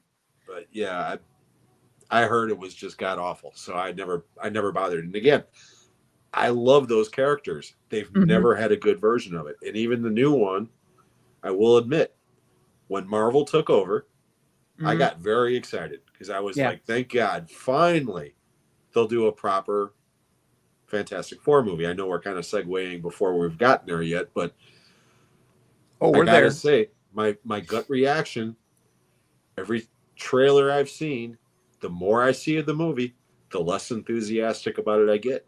Because I cannot put my finger on the pulse of that movie, of what it's supposed to be.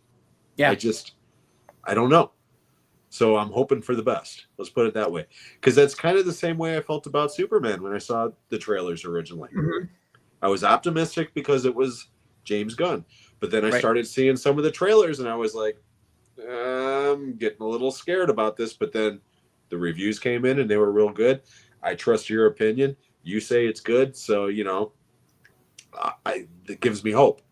Yeah, we'll see what happens with this. When you seen the first trailer for this Superman, you didn't get. I got a little misty-eyed. I didn't. Wow. I actually, because like everybody else, all the fanboys, I focused on that last goofy effect where they didn't have it done right yet, and he flew by the camera and his hair looked all fucked up or whatever. And I was like, my God, that looks horrible. And it just took me out of it. But again, I am willing to give James Gunn the benefit of the doubt. He's never let me down yet. The only major property of his that I have not seen yet is the animated show that he's got on Max, Creature Commandos or whatever it's called. Yeah. And I've heard good things about that. So I'm going to see Fantastic Four in the theater, but I think I have the same kind of opinion you do about the trailer. The more I see of it, I've been trying to avoid the trailer. Funnily enough, the trailer was on both viewings of Superman that I went to see, and the trailer was exactly the same, and it was one that I hadn't seen prior to seeing that version of the trailer. Mm-hmm. And they showed a lot of stuff that I hadn't seen before. And I was like, oh, they're showing way too much of this. And I was a little nervous about that. Like, they're giving away too much, but it's out of context. So I don't know if that's a good thing or a bad thing, you know? Yeah. Like I said, I'm willing to wait until the reviews come out and everything. Yeah. You know? But, and I know it's getting some heat because Pedro Pascal is in it and he's supposedly too old to be Reed Richards. People are giving shit for that. Again, I don't have a problem with the cast. I don't have a problem with that. You know, I know a lot of people are bitching about the Silver Surfer being a woman. Right. You know, Julia Garner's playing the Silver Surfer, and it's like, go back to the comics. There's two versions of the Silver Surfer. One was a male, one was a female. Yeah. You know, it's canon. So. Right. Yeah. Again, with characters that have been around this long, you look hard enough, you'll find it in the comics. Yeah. So don't get your panties in a wad.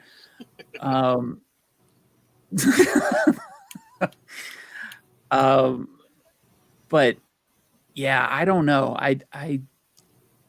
The one thing that bothers me, and I don't know if it bothers anybody else or if anybody even thinks goofy like I do. This is set in the 60s, I believe. Well, see, that's the other thing. Okay. That's what I thought originally. Yeah. But some of the shit that they're showing, I almost think instead of it being in the 60s, it's an alternate universe. Okay. It's like part of this multiverse shit that they're always doing. Okay. That would make sense. And I think that's exactly what it is. It's like a alternate universe where they're from or whatever. And that's probably why when they introduced Doom in the new Avengers movies, he looks like Tony Stark. Because he would be an alternate version of Tony Stark. You know what I mean? Yeah. Okay. So I think that's where they're going with it. Okay. That makes sense. But that makes I could sense. be wrong, but that's what I think. Because originally when I saw the first trailer, I was like, okay, it does look like a 60s retro type feel. But then they've got that robot cooking breakfast. Right. And then they've got the car, you know, that even before it starts flying around, they had some like futuristic looking cars and shit. So it was like, I think it's an alternate universe. There goes my spank bag. Put it this way, she's also in that Sinners movie that's coming out. I'm more fired up to watch that. Sinners?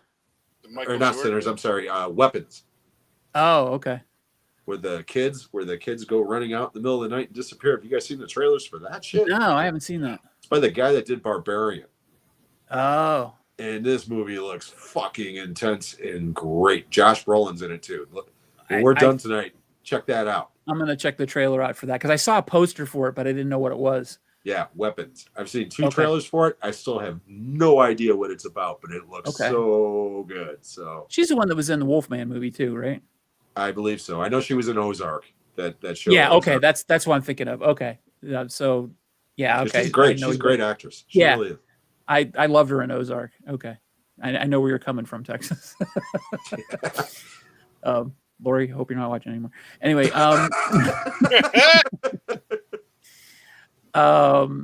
yeah, so that makes complete sense. Did you watch Loki? No, I didn't. Okay.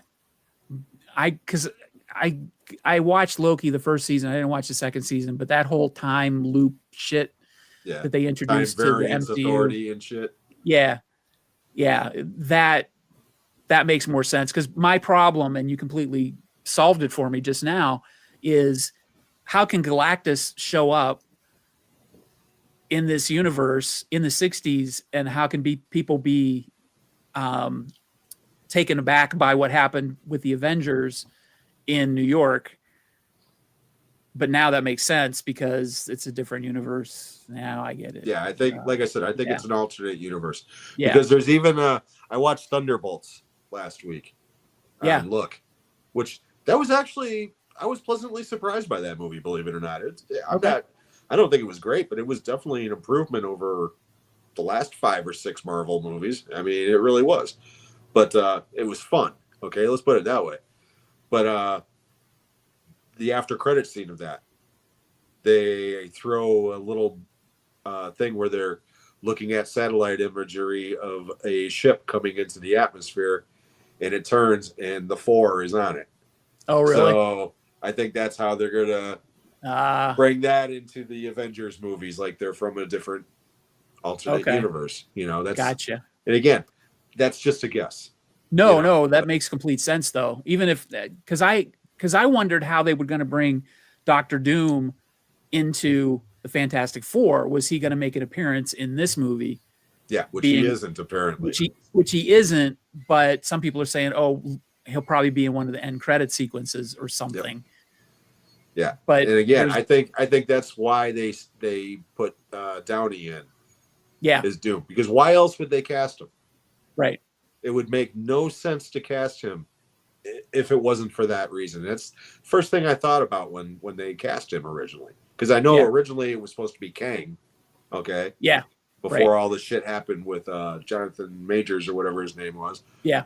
But again, you could cast anybody as Doctor Doom. Why would you cast Downey? Right. Unless it's some alternate version of Tony Stark.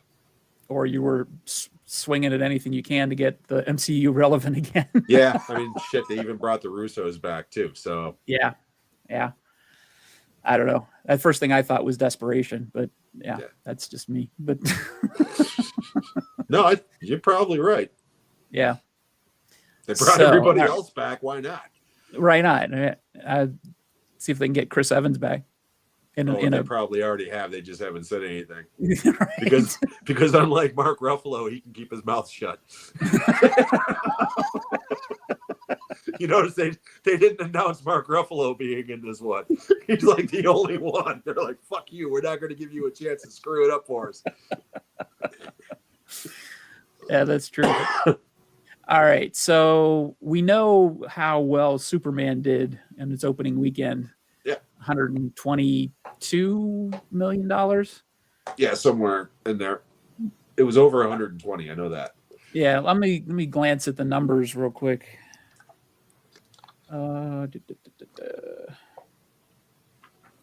Okay. So as of yesterday, Superman has made $137 million in the United States.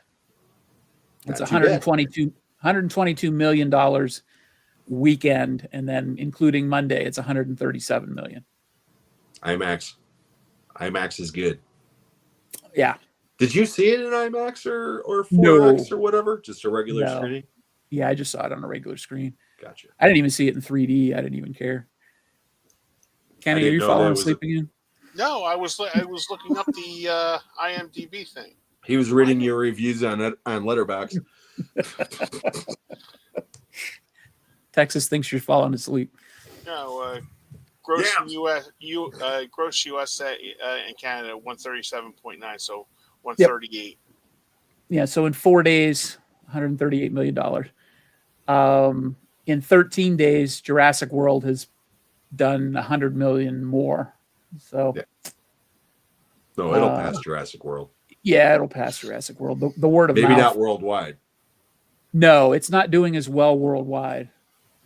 And I think that's just because Superman is sort of like Captain America. He's more of an American thing. And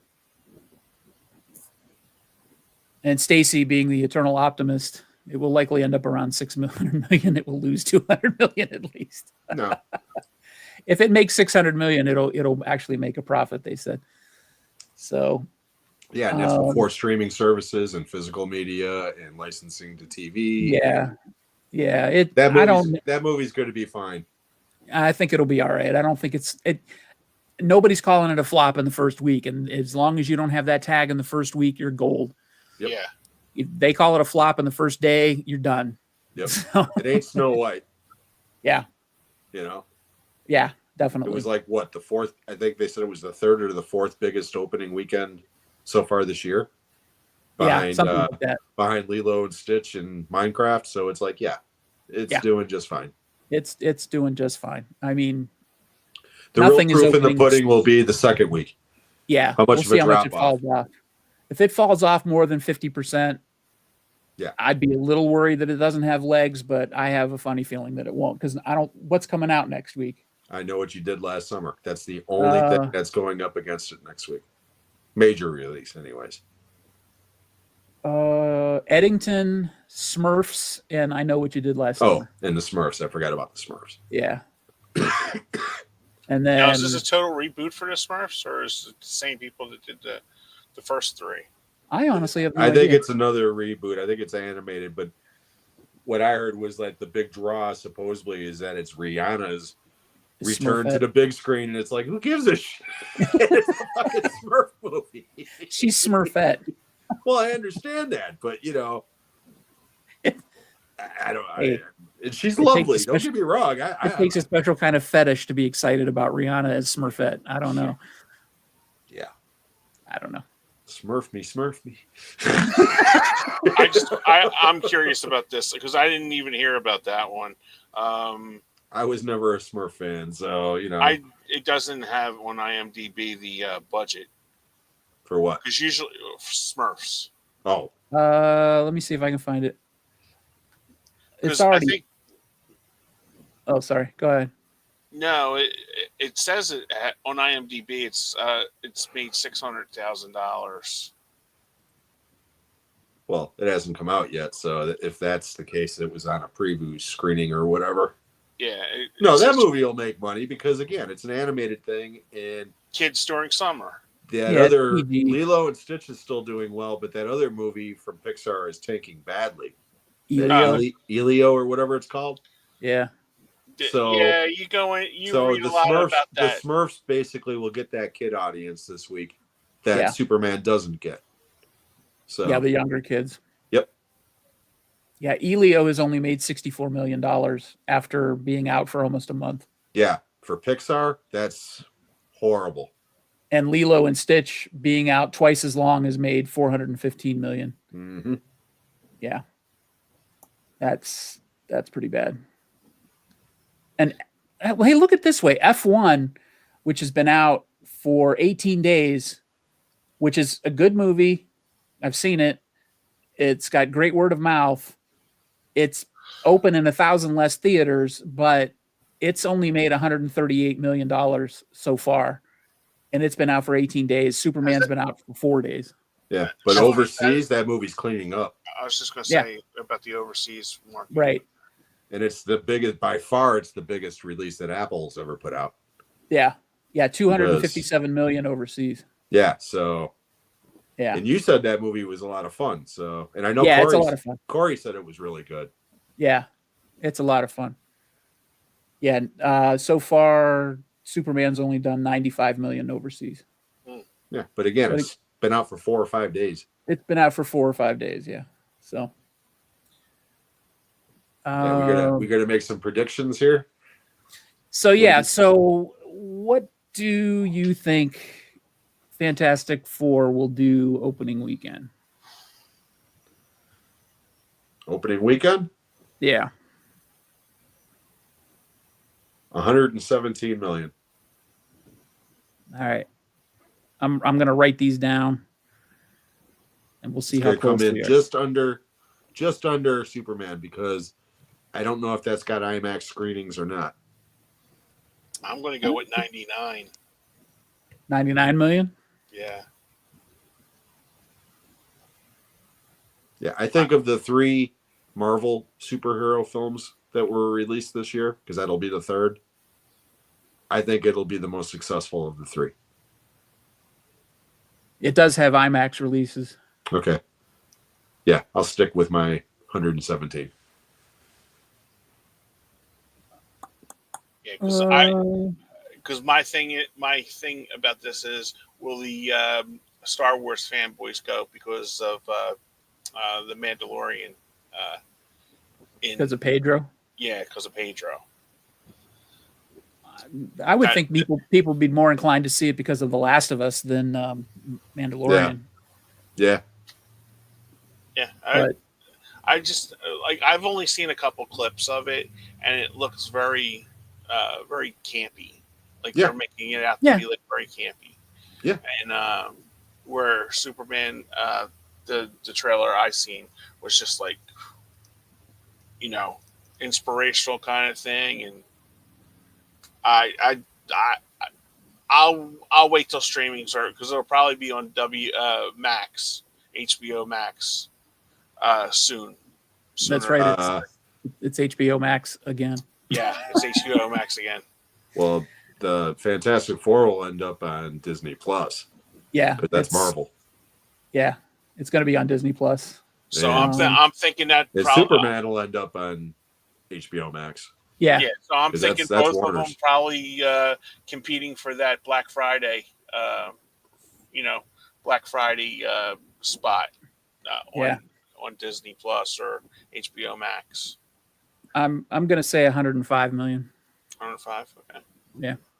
Which one do you think comes out on top overall? Superman. Yeah, me too. Yeah. But like I said, I think Fantastic Four. I don't know if it's going to make huge bank like the Marvel movies used to make. Okay, but the new Captain America movie, which wasn't bad, but it wasn't great. Yeah, that barely cleared 200 domestically, and Thunderbolts, which I really did enjoy. I thought that was great.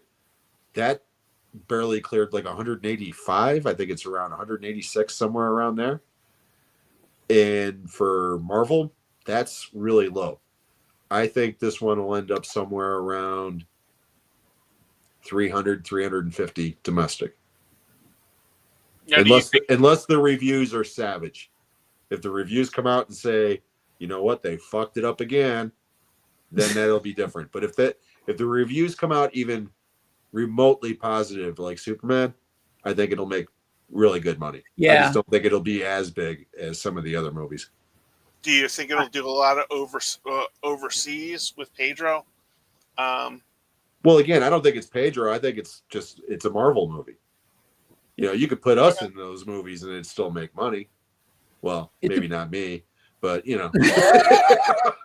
It's funny. I'm looking at the worldwide box office on some of these. The Marvel movies, and they do really well. They do really well worldwide. Even the Eternals made $400 million worldwide. Yeah. So. And the Eternals wasn't bad. It's just boring. That was my least favorite of the Marvel movies. I haven't seen Ant-Man. I haven't seen the Marvels. Love and Thunder to me is much worse. Yeah. Really? Oh yeah. Yeah. Oh. Love and Thunder is probably the worst Marvel movie I've seen. And that one and Quantumania kind of go back and forth. They duke it out.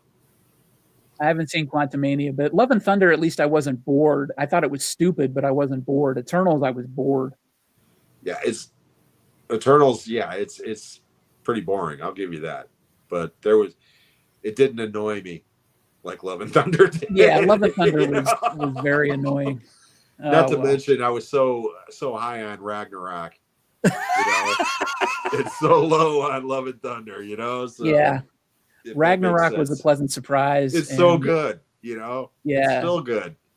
Ragnarok was such a pleasant surprise, and Love and Thunder was just like, oh, we know what you like, and they tried to ram it down your throat, and it was not anywhere near as fun.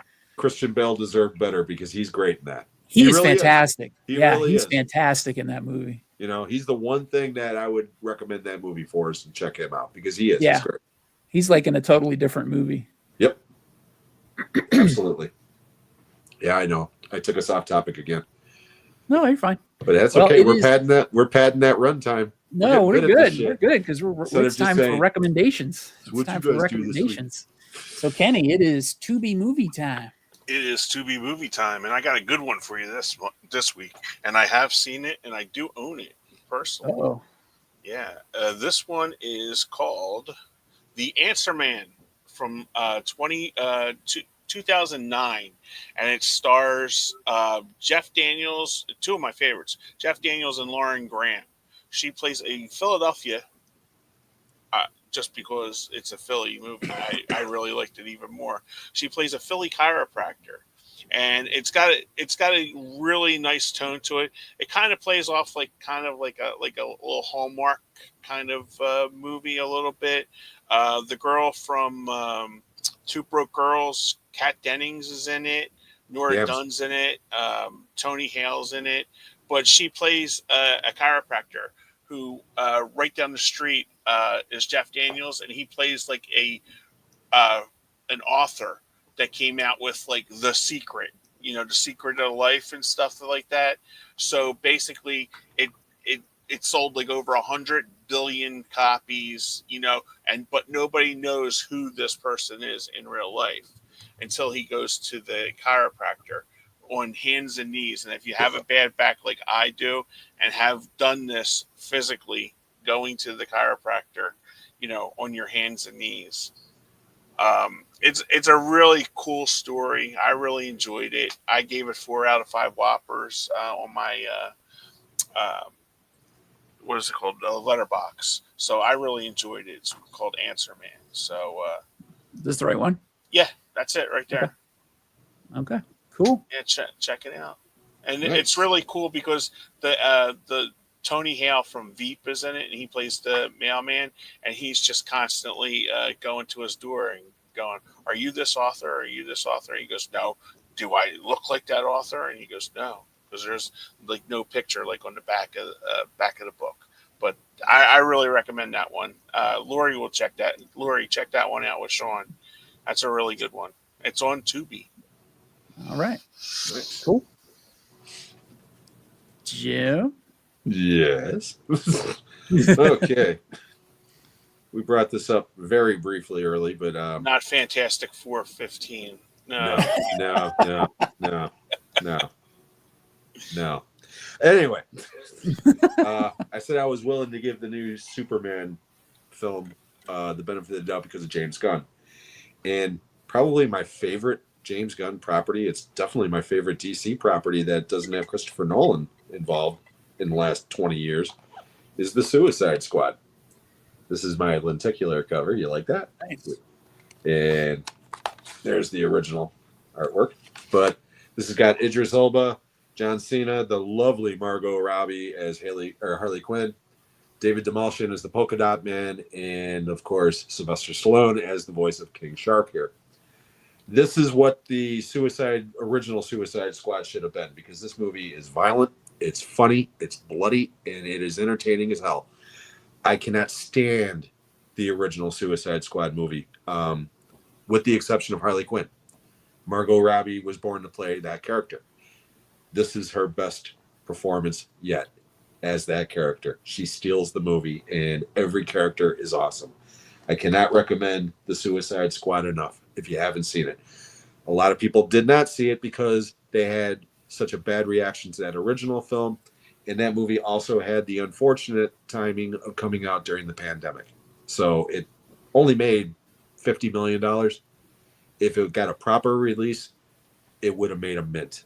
So please check out this movie. It is absolutely hysterical.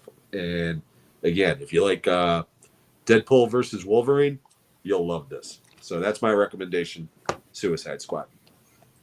Nice. Whoops. Whoops. Awesome. All right. I have that, and I have not watched it yet, and I think I will watch it tomorrow night. I would also highly recommend The Peacemaker, which is I've wanted to watch that for quite a while. spin-off series. Yeah. As much as I love the movie, I might actually enjoy Peacemaker a little bit more, because it is. Oh, really? Oh my God, it is so good. I can't wait for the second season, which starts in August, I believe. So I was just going to say, are there 2 seasons of Peacemaker? But yeah, season 2 is coming. One hasn't come out yet. And apparently Superman sets that shit up. Season 2. So I'm looking Oh, really? forward. I gotta see Superman first. Okay, awesome. I will say there is a nod to Peacemaker in Superman. Yeah, I know That's about all I the know. cameo. Yeah, okay. He's a fucking alien. All right. I guess it's my turn. Yes, And sir. I guess you probably know what my movie's going to be. Superman versus the Mole Man. That actually would have been a good one. That would have been a good one.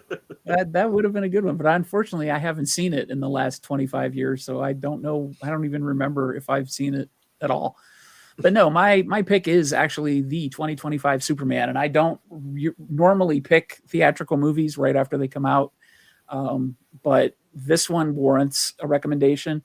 And I know it's currently getting a lot of publicity, and it's not really that big of a stretch for somebody like me to recommend it. But I really think it deserves to be seen in a theater on as big a screen as possible. I didn't get to see it in IMAX, and I wish I would have. I'm not going to tell you the plot because I think by now you might know what it's about. But I really think it's a really well done movie. David Cornsweet is not Christopher Reeve, but he is the next best thing. And going out on a limb like that is not something I would do unless I really felt it in my heart. This guy is not Christopher Reeve, but he's also not pretending to be Christopher Reeve like Brandon Routh. He is his own version of Superman, and he does a great job. The Lois Lane in this is probably the best Lois Lane.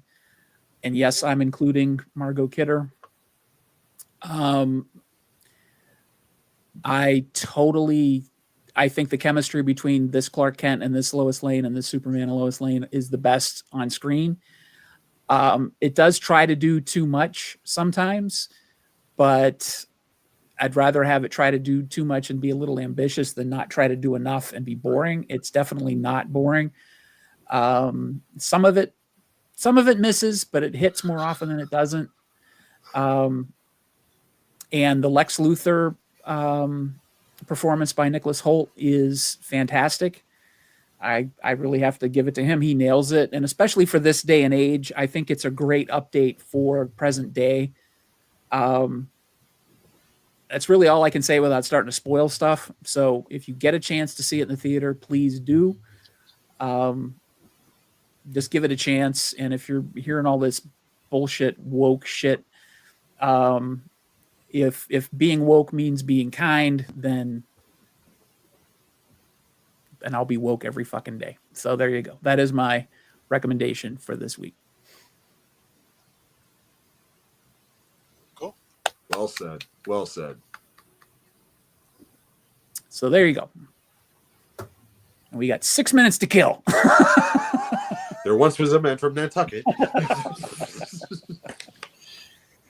You're going to hear probably the new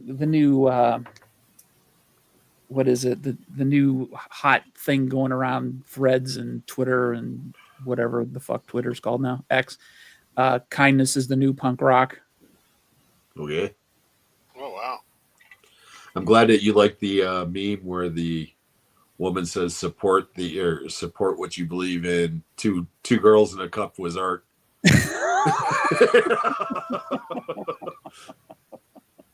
I couldn't resist when I saw that. I just thought that was too good. That was funny. That was funny. Kenny, have you still resisted? I haven't watched it. That's Okay. good. That's All good. right. Please don't. No. That is the new punk rock. That's the new punk rock.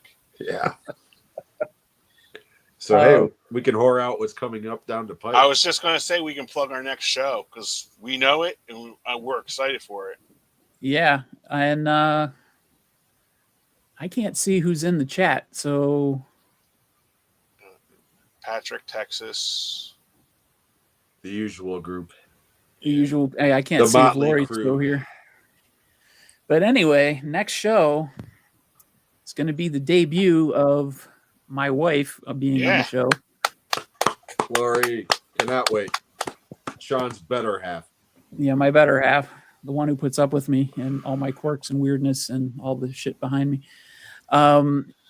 She proposed every week. I'll give you the little backstory to this episode. Every week, I try to think of topics for the show, and she started saying, "You guys got to do a John Hughes show," and I'm like, "Okay," and I'm like, "Well, not this week. We got something better to do this week or something. Maybe I'll just put it off." And sell it, John. Yeah, I know.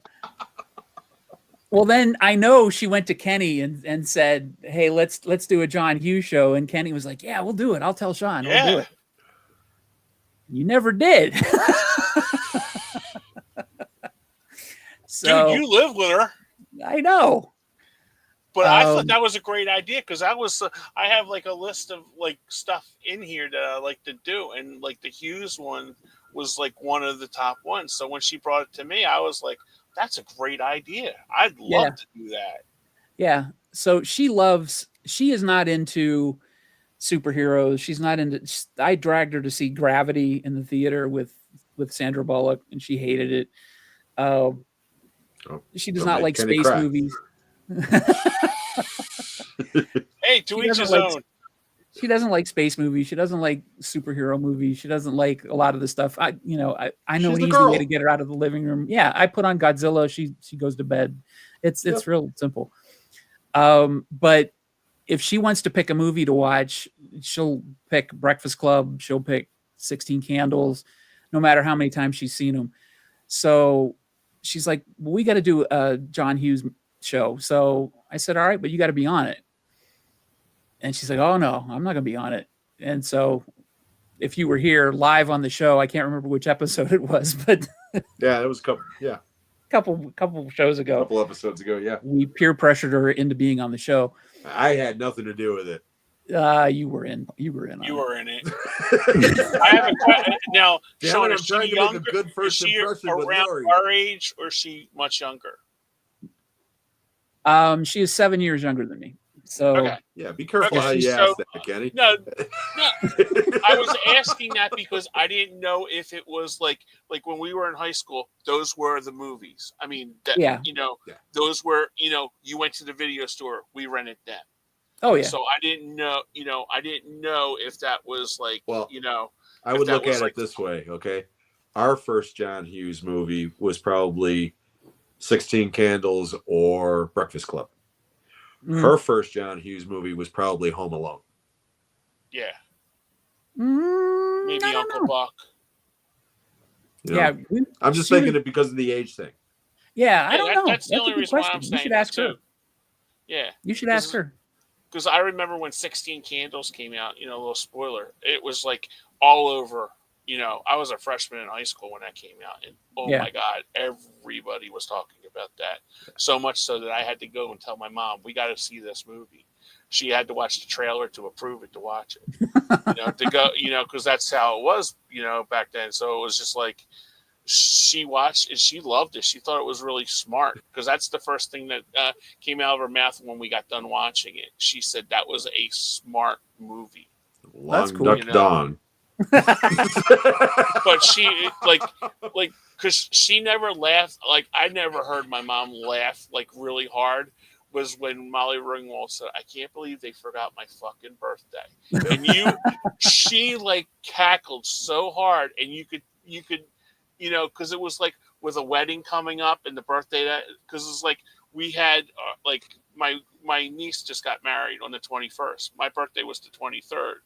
So she wasn't here for, she was on her honeymoon, but she called me on my birthday, on her honeymoon, to wish me a happy birthday. But because I was going to use, so I was like, I thought that was so sweet. But I just like, when that part came out of it, I just laughed so hard because I was like, they're going to forget my birthday because of Elizabeth's wedding. Yeah, that was one of the first movies that was playing at the theater when I started working there. Yeah. Because that came out towards the end of the summer of 83, if I'm not mistaken. And I started in August of 83. So, but yeah, Long Duck Dawn. Yeah. It's like, even back then it was like, holy shit, man, this is some racist shit. Oh, see, I didn't even think of that. I just thought, especially when he's like, "What's a happening?" I mean, come on, the Yeah. gong in the background. It's like, holy shit. What does he say? Hey, Fred, there's a dead Asian on your lawn. Oh, thanks, Hal. What's happening? Hot stuff, And I love Getty Watanabe or whatever his name is. Yeah. He's great. I love that guy. Yeah. But even he's like, he goes, yeah, I look back now and I'm like, I got paid. Yeah, there's a lot of stuff. We won't go into it now, but go into it 80s racism. I love it. Yeah. Oh boy.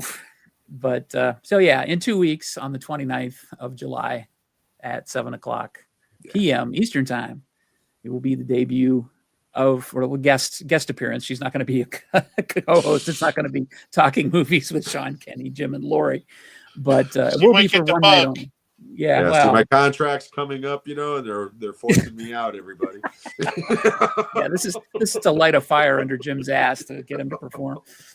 So, no, so that should be fun. She is admittedly a little bit nervous about that, so we'll make her feel at home. Just talking. That's all we're doing. Yeah, I know. She's going to be in another room in the house, so that ought to be interesting because my dogs will probably be like, "What the hell is going on? Where's mommy and daddy? Why are they sitting in two different rooms talking to each other? Are they getting a divorce? Who's gonna feed me?" Oh, that'll be fun. But yeah, look forward to that. She'll be our first female guest. That'll be weird. Yeah. Yeah. And I thought this was like, the He-Man Woman's Haters Club, like in the Little Rascals. Yes. I was going to say, can anybody get that reference? But you spoiled it already. Hey. Get off my lawn. So anyway, thank you for tuning in tonight. We're kind of all over the place, but it was a fun topic, I think. And thank you for everybody in the comments. Again, I'm going to need a professional comment moderator. I'm going to figure out how to get one of those. Someday I'll figure out how moderation works on this. We can make like Texas a mod or something like that. Yeah, we'll nominate somebody. Yeah, I was going to say, we got enough of the regulars that are here every week. It shouldn't be too hard to find one. Yeah. We'll figure out something, but what a problem to have. We have too many people in the chat, right? We'll take it. Absolutely. Take it. So I thank you guys. If I didn't get your comment, I apologize. I tried to read all of them. But if you mention Dirty Dancing anymore, I'm not going to put it up. So we're just going to call that off. Good night, Patrick. Thank you, Texas. Greg, Texas. I got to get some new material, man. He's like Eddie Youngman. He's the one joke guy. Take my wife, please. Jim likes Dirty Dancing. All right, everybody. Thanks for showing up, and thanks for tuning in. If you're listening on the replay, thanks for doing so. Thanks, guys. And we'll see you in 2 weeks. 2 and 2. Thanks, everybody. Good night. All right. Good night, everybody. Night, everybody.